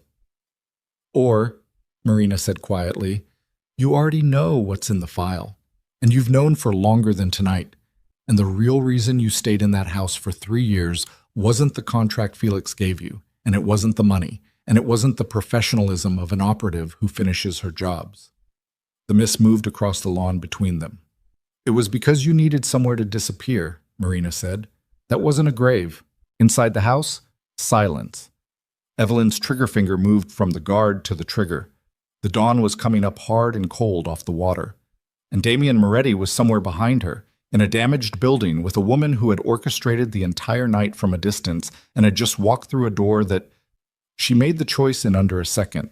Not because it was easy, because easy had nothing to do with it. She fired twice into the ground 6 inches from Marina Voss's left foot. Not at her, not a warning in the theatrical sense, but a specific message in the only language the morning had left room for. "I know exactly where you are, and I am choosing not to put the next one through you. Which means I am choosing to go back inside, which means you have 30 seconds to decide whether this lawn is where you want to spend the next part of your life." Then she turned and ran back through the south door. The 5th entrance was in the east wing. She knew that the moment she thought about it clearly, not because she had found it, but because she had almost found it twice during the first year. A section of paneling in the lower east corridor that had a different resonance when you knocked it, a different temperature in winter, a hairline seam that she had attributed to settling and age and had catalogued and moved past and never returned to because there had always been something else to clean, something else to catalog. And 3 years is a long time. but it is not long enough to memorize every inch of 12 acres and a 40-room mansion if you are also doing the actual job of being invisible. She hit the east corridor at a full sprint, and the cracked rib was a white wall of sensation on the right side of every breath, and she breathed through it and kept her speed because Damien had made a sound and then gone quiet. And quiet was worse than anything else the night had produced. She found the panel by the seam, hit it with her palm in the specific way you hit something you need to open fast without knowing the mechanism. Not hard, but sharp, at the upper left corner where the latch would be if the latch were standard issue. And the panel gave inward, and she came through into a narrow service corridor that smelled like old wiring and decades of sealed air, and at the far end of it, a door standing open into the east study. She could hear them before she saw them, not voices. Movement. The specific sound of a physical confrontation that has reached the stage where both parties are past words. The controlled grunt of exertion, the impact of a body against a hard surface. The short, precise sounds of someone who knows how to fight and someone who is fighting back with nothing but the raw material of not being willing to stop. She came through the door. Damien was on the floor behind the desk with his forearm up across his face and blood coming from his nose, and Marina Voss was standing over him with something in her hand that Evelyn identified in the quarter second before she crossed the room as a suppressor-fitted Glock, muzzle pointed at the center of Damien's chest, and Marina was saying something in a voice so low and level it barely carried across the room. Not anger, not performance, just the voice of someone completing a task that has taken a very long time and is almost finished. Evelyn hit her from the side, not a tackle, a controlled collision. Shoulder into Marina's gun arm, redirecting the muzzle up and away from Damien's center mass as the shot discharged into the plaster ceiling and sent a shower of white dust down on all three of them. They went into the bookshelf together, and the books came down and the Glock hit the floor somewhere in the middle of it, and Evelyn heard it skid under the desk and made a calculation that retrieving it was less important than controlling Marina's hands, which were already moving with the trained efficiency of someone who had lost the gun and was adapting. Marina Voss fought differently than the men Evelyn had fought tonight. The men had been strong, direct, force-forward in the way trained soldiers default when the technical approach fails. Marina fought like water around an obstacle. She didn't resist Evelyn's grip. She redirected it. She used the close quarters the way Evelyn had used the corridors earlier in the night, as an advantage rather than a constraint. And for about 4 seconds, it was genuinely uncertain how it resolved. Then Evelyn did something she almost never did. She absorbed a hit cleanly rather than deflecting it. Let Marina's elbow connect with the already cracked rib. Let the pain go through her completely rather than managing it. Used the full-body flinch it produced as a feint that Marina read as incapacitation and moved into, and in the half-second that Marina was moving into what she thought was an opening, Evelyn was already somewhere else. She had Marina's wrist, then her arm. Then the floor was involved, and it was over. Marina Voss lay face down on the east study carpet, with Evelyn's knee in her back and her wrist at an angle that precluded further argument. And the room was full of plaster dust, and the smell of gunpowder, and the sound of 3 people breathing hard in their own specific registers. Marina controlled and furious, Evelyn shallow because of the rib, and Damien pulling himself up against the desk with his forearm, rough and uneven in the way of someone who has just processed being within 2 seconds of death. Nobody said anything for a moment. Then Damien said, "There's zip ties in the panic room emergency kit," and his voice was completely steady, which Evelyn respected. She looked up at him. He was on his feet now, blood from his nose tracked down to his jaw, one hand braced on the desk. He met her eyes and nodded once, not at Marina, at Evelyn. The specific nod of a man confirming a thing that has already been established without being said. She nodded back. It took another 4 minutes to have Felix's remaining people bring the panic room kit up, and another 2 after that to have Marina secured in the chair at the center of the east study where the emergency lighting was strongest, and where all 3 of them could see her face clearly. Felix Caruso stood at the edge of the room with his coat still on and his composure in the state it had been in since the South Lawn revelation. Not gone, but revised. The composure of a man who has accepted that the game he was playing was larger than the one he had designed. Marina Voss sat in the chair and looked at the room and did not look afraid. That was the thing about her, Evelyn thought. 3 years of managing a game from the outside with no guarantee of any individual move succeeding, and she sat in the chair with the expression of someone who has finished saying everything interesting and is now simply present in whatever comes next. "The file," Evelyn said. Marina looked at her. "Where is it?" Evelyn said. "You already know where it is," Marina said. Her voice was the same as it had been on the lawn, clipped, precise, carrying nothing she didn't choose to carry. "You've walked past it once a week for 3 years." Evelyn became very still. Marina watched her. Something in her expression that was not warmth but was adjacent to it. The recognition, again, of one version of a thing looking at another version of the same thing. "The horse," Marina said. "The bronze in the main hall. The one that isn't a Degas." The forgery. The one Evelyn had known was a forgery from the first week. The one she had dusted 52 times a year for 3 years without ever asking why it was there or where it had come from. "The base is hollow," Marina said. "The file is on a drive embedded in the casting. It has been there for 4 years before you arrived." She paused.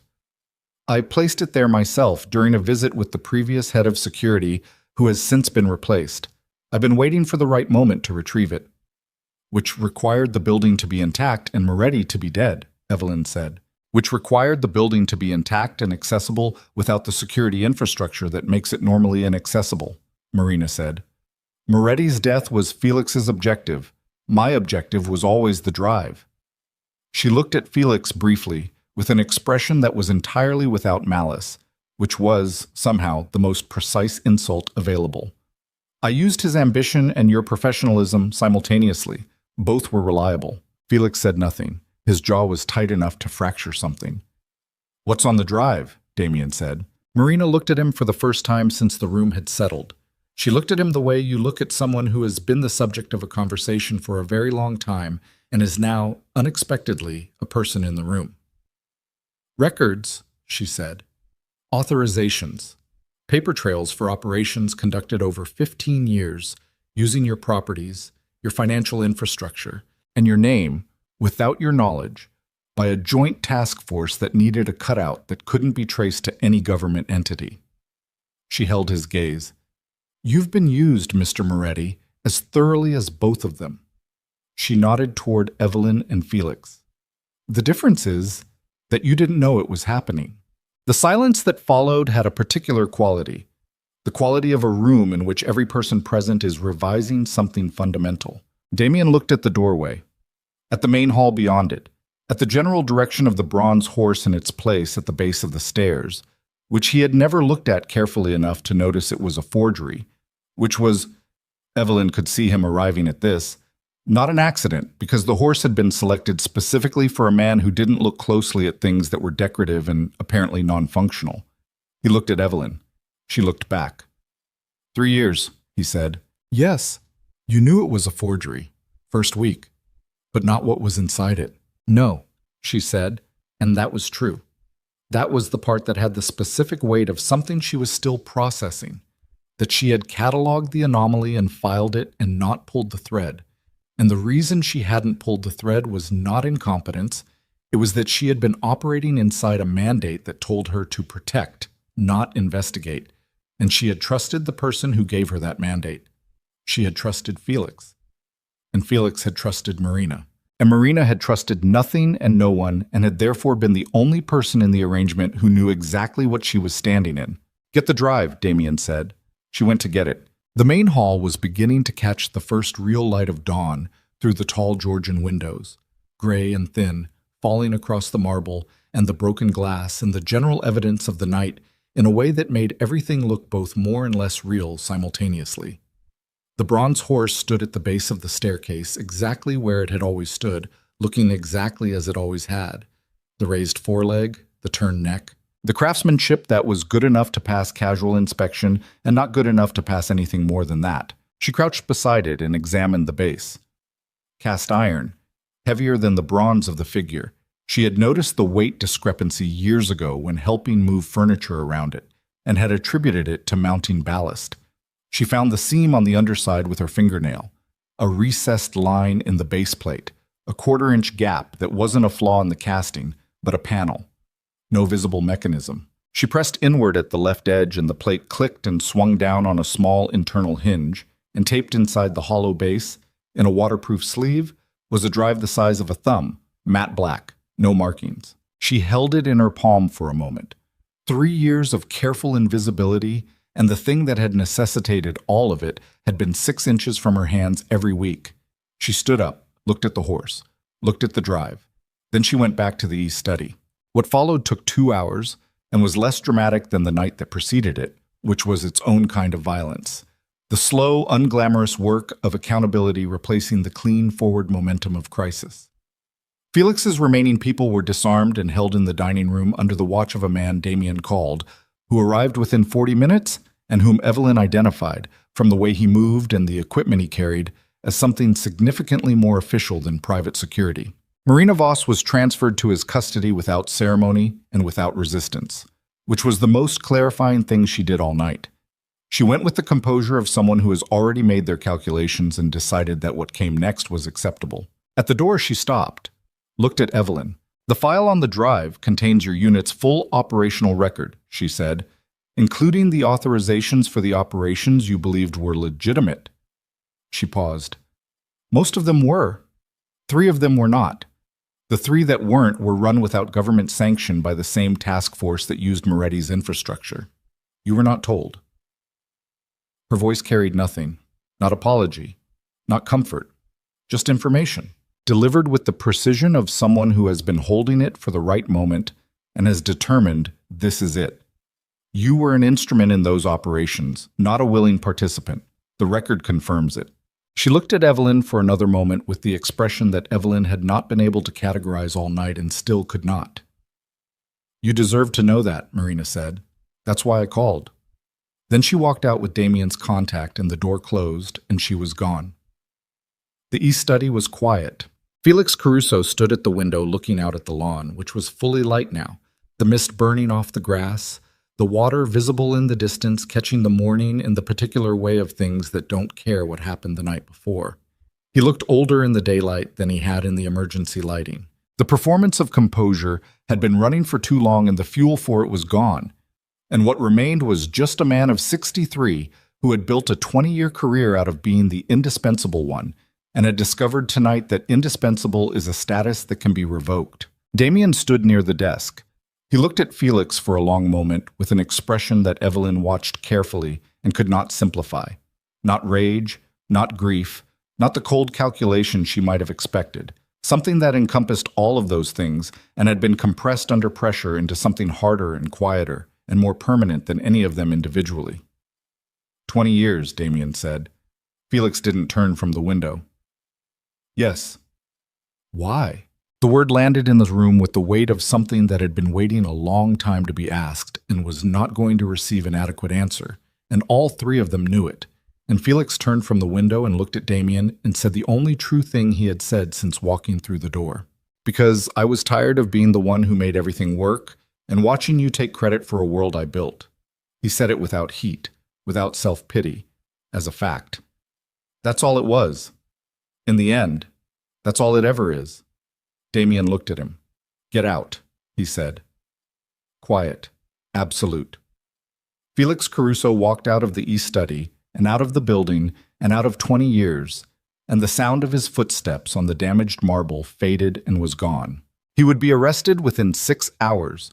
When the financial documentation Damien had transmitted the night before reached its 3 recipients, and the formal process began its slow, grinding work. Evelyn knew this. Damien knew this. Neither of them said it because saying it would have made it about justice in a way that the night hadn't been about justice. It had been about survival. And survival and justice are not the same thing. And in her experience, the people who conflate them are usually the ones who haven't had to choose between them in a concrete moment with a gun in their hand. She sat on the edge of the desk because standing was no longer something her body was volunteering for, and Damien brought a chair from the corner and sat across from her, and they were quiet for a while with the morning coming through the east window and the drive sitting on the desk between them. "Marina said 3 operations," he said finally. "Yes." "You were used." "Yes." He was quiet, looking at her with the specific quality of attention she had noticed in the last few hours. Not the assessment of a man cataloging an asset, but the attention of someone who is actually looking at the person in front of them, which is a different thing and rarer than it should be. Does that change it? He said. Knowing. She thought about that honestly, which took a moment. It changes the shape of it, she said, not the weight. He nodded, didn't push further. That restraint, she thought, was possibly the most surprising thing he had produced all night. The understanding that some things don't need to be resolved in conversation, that some things just need to be acknowledged and set down and lived with in whatever shape they take. The drive, he said. It goes to the same recipients as the financial documentation, she said. That was the deal I made on the phone last night. Full disclosure in exchange for protection of the sources, meaning me and whatever was left of my unit. She looked at the drive. Marina was right that it exonerates me on the 3 unauthorized operations. What it costs me is everything else. The cover, the identity, the 3 years of someone's floors I'll never have to clean again. Something moved in his face at that. Not amusement, exactly. The ghost of it. My floors, he said. Your floors. Were they that bad? She looked at him. The East Corridor baseboard had a scuff mark that no one addressed for 8 months before I arrived. He looked at the ceiling briefly, then back at her. I owe you approximately 3 years of things I don't have the vocabulary for, he said. I'm going to start with the medical care you clearly need and the conversation I clearly owe you and work from there. You don't owe me anything, she said. I was paid for the job. You were paid by a man who was trying to kill both of us. He looked at her steadily. So the invoice is in dispute. She almost smiled. The almost was involuntary and it surprised her, and she let it happen because she was too tired to manage it. The doctor Damien called arrived within the hour. A woman who asked no questions and carried a case that suggested she had been called to situations like this before and had made her professional peace with it.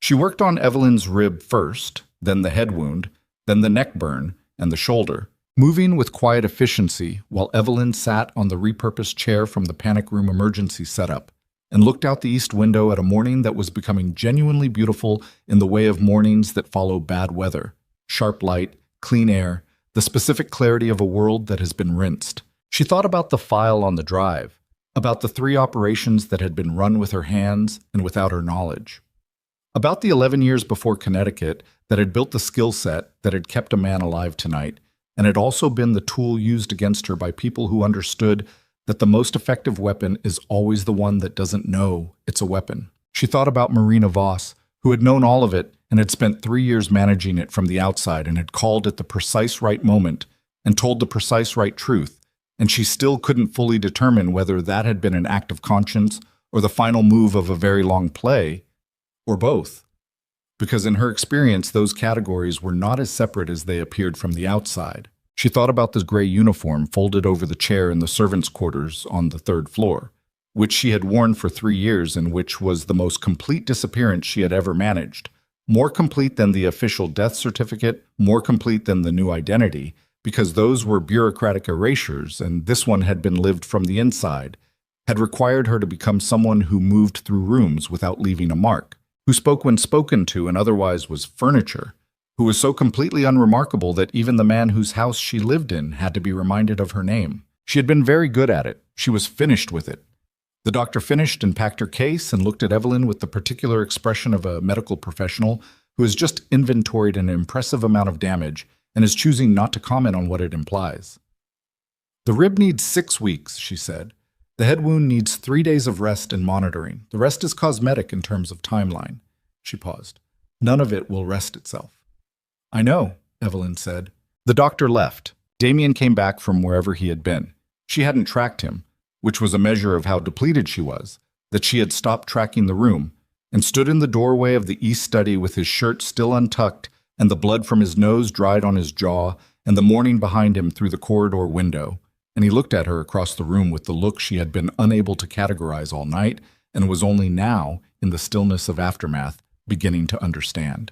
It was the look of someone who has been shown something true about themselves by circumstances rather than words, and has not yet decided whether to accept it or refuse it, and is leaning, slowly, toward acceptance.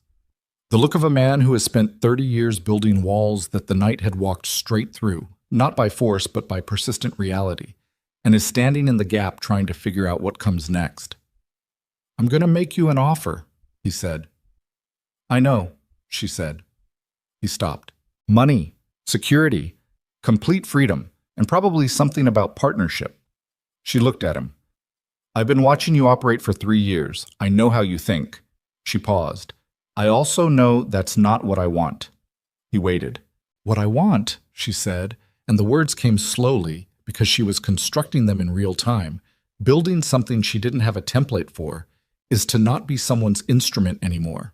Not yours, not Felix's, not a government program's that doesn't officially exist. She looked at her hands. The bandage the doctor had wrapped around her right palm over a cut she hadn't noticed acquiring. "I want to be someone who makes choices that are mine, about who I protect, about why. And if you chose to be here," he said carefully, "not as an owner, not as an employer, as a person speaking to another person about a thing that had not yet been named. Not as an operative, not as staff, as someone who chose it." She looked at him. "That's different," he said, "from what it's been." "Yes," she said, "it is." The morning was fully established now. The light through the east window was real light, daylight, the kind that shows everything. The damage to the room, the dust in the air, the lines in both their faces that the night had added and that wouldn't go away. The bronze horse in the main hall, empty now, its secret removed, just a forgery again. She thought about what Marina had said on the lawn, about the house she had made of invisibility and why she had really stayed in it, that she had needed somewhere to disappear that wasn't a grave. That was true. She wasn't going to argue with a true thing just because it was uncomfortable. She had stayed because the gray uniform was the first real cover she'd ever had. Not the bureaucratic kind, not the false document kind, but the kind that comes from choosing a life so small that the things that want to kill you stop looking. But the things had found her anyway. They always did. And what the night had demonstrated, comprehensively and at considerable cost, was that the uniform had not protected her. She had protected herself. She had protected Damien. She had made 1,000 decisions in a burning house with broken equipment and a body that wanted to stop, and she had made them correctly because that was who she was below the gray cotton and the tied-back hair and the laundry cart. You could disappear the appearance of a thing. You couldn't disappear the thing. She picked up the drive from the desk, turned it over in her hand once, set it back down. "Send it today," she said. "All of it. Don't wait." "I wasn't going to wait," he said. "I know." She stood. The rib registered its protest, and she noted it and stood anyway because the chair had been temporary. Everything was temporary. That was the thing she had learned, not tonight, but over 11 years and 3 years, and all the years before that, which was that nothing holds its shape forever. Not covers, not identities, not arrangements between people, not the careful structures you build to make yourself safe. Everything was subject to revision by events. What mattered was who you were when the revision came. She crossed to the doorway where Damien was standing and stopped beside him and looked out at the corridor, at the damaged plaster and the broken glass and the daylight coming in and the general shape of a house that had taken everything the night had thrown at it and was still standing, not pristine, not unaltered, but standing. "I need a week," she said, "to deal with the people who need to receive the drive and the documentation. To deal with whatever comes after my name surfaces officially." She paused. "It's going to be complicated." "I have lawyers," he said, "the kind who are comfortable with complicated." "I know you do." She had met them. She had cleaned the conference room before their meetings for 3 years. She looked at him. "When it's done, I'll come back." "And when you come back," he said. "When I come back," she said, "I'm not cleaning anything." He looked at her for a moment. Something settled in his face, the last of the revision completing itself, the new version of the model clicking into place. He almost smiled. The almost was the same quality as hers from earlier, involuntary, unanticipated, admitted rather than produced. "There's a scuff mark on the East Corridor baseboard," he said. "I know," she said. "I put it there. Week 2, to see if anyone noticed." He stared at her. "Nobody noticed," she said. She walked past him into the corridor and through the main hall and past the empty horse and out the front door of the Moretti estate into a morning that was cold and clear and smelled like rain and salt and the particular kind of beginning that only exists on the other side of something that tried very hard to end you. The driveway stretched ahead of her, gravel, still damp, the iron gate at the end of it, standing open the way Felix's people had left it. Beyond that, the coast road. Beyond that, the world, which had not stopped being complicated while she was busy being invisible inside 12 acres of someone else's life.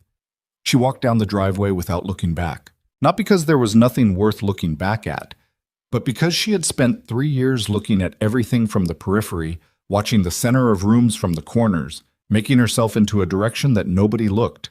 She was done looking backward, done looking sideways, done making herself into a negative space. She had work to do, a name to surface, a record to correct, 3 operations whose weight was hers to carry even if the authorization hadn't been, because the hands had been hers, and no document changes what hands remember.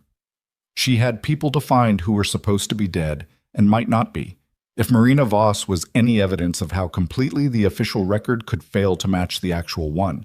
She had choices to make that were hers, for the first time in a very long time. She reached the gate and stepped through it, and the coast road was empty in both directions, and the water beyond the seawall was the color of iron in the morning light, flat and cold and going all the way to the horizon without apology. Behind her at the estate she heard the front door open, heard Damien step out onto the stone entrance, not calling to her, not asking her to stop, just present, which she registered without turning around, the way she had always registered his presence in a room, quietly and completely, the specific awareness of someone who has been paying attention for a very long time. She stopped at the edge of the road, breathed in the cold, salt air, let the morning land on her face, the light and the cold and the smell of the water, and stood in it for a moment fully, the way she had not stood in anything for 3 years, because standing fully in something means being visible, and she had made visibility her enemy. She let herself be visible. Then she turned left on the coast road and started walking, and the estate fell behind her, and the morning opened up ahead. And Evelyn Cross, not Ghost Sparrow, not the Maid, not an instrument or an asset or a ghost, but Evelyn Cross, who had grown up in a town in central Ohio that had nothing to do with any of this, and who had made choices at 19 that had led her to this specific road on this specific morning, walked into it at her own pace, in her own direction, for the first time in longer than she could cleanly calculate. By the time the sun was fully up, the underworld had begun to hear things. That the Moretti estate had been hit the night before and was still standing. That Felix Caruso had been taken into custody in connection with a financial conspiracy, the scope of which was still emerging. That an operative of uncertain origin and considerable capability had been involved in the events, though the details were contested and the operative was not available for comment. By noon, a name was circulating. Not Ghost Sparrow. That name belonged to a person who had been declared dead and was going to stay that way for the sake of the paperwork. The name circulating was the one she had been born with. By evening, Damien Moretti had given one statement to one person, which was his attorney, and through his attorney to the relevant authorities, and the statement said 2 things. First, that the full documentation of the conspiracy against him was already in official hands, and he invited its complete investigation. Second, that the individual responsible for preserving his life in the previous evening's events had been operating at personal risk without institutional support, and with complete professional integrity, and that any attempt to use her history against her would be met with the full weight of everything he still controlled, which, it turned out, was considerable. It was not a declaration. It was not a speech. It was a statement to a lawyer in a damaged study in the morning after a bad night. But it went where it needed to go, and it said what it needed to say, and it did the work that it was designed to do, which was to make a certain kind of visibility safe for someone who had spent a very long time unable to afford it. By the time the sun went down on the first day after the night that the Moretti estate survived what it was not supposed to survive, 2 things were true that had not been true the morning before. Felix Caruso was in custody, and the architecture of what he had built was coming apart in the hands of people whose job it was to dismantle such things. And Evelyn Cross, who had not existed officially for 6 years and had spent 3 years before that being furniture in someone else's house, was a person in the world again, with a name and a history and a record that was complicated and costly and entirely, completely hers. She had not won. She was clear-eyed about that. The night had taken things that didn't come back, the invisibility she had lived in, the version of safety she had built from other people's sightlines, the certainty that what she had been asked to do had been asked in good faith. You don't win back what's been taken. You build something else with what's left. She was very good at building things with what was left. Somewhere on the coast road heading north, in the cold and the early dark of an evening that smelled like the sea, Evelyn Cross walked with her hands in her pockets, and the drive already delivered and the record already transmitting, and the long, unprogrammed horizon of an actual future opening in front of her. And she thought about the East Corridor baseboard, and the bronze horse, and the 3 years of floors she had cleaned while carrying something heavier than any laundry cart. And she thought, it was enough. Not because the cost was fair, it wasn't. The cost was never fair. But enough. Not as a verdict, but as a foundation. Enough to build from, enough to stand on, enough to take the next step on the coast road heading north into whatever the morning after would turn out to be. She walked. The dark came in off the water, and the quiet, when it settled, was the kind that belongs to a person rather than a ghost.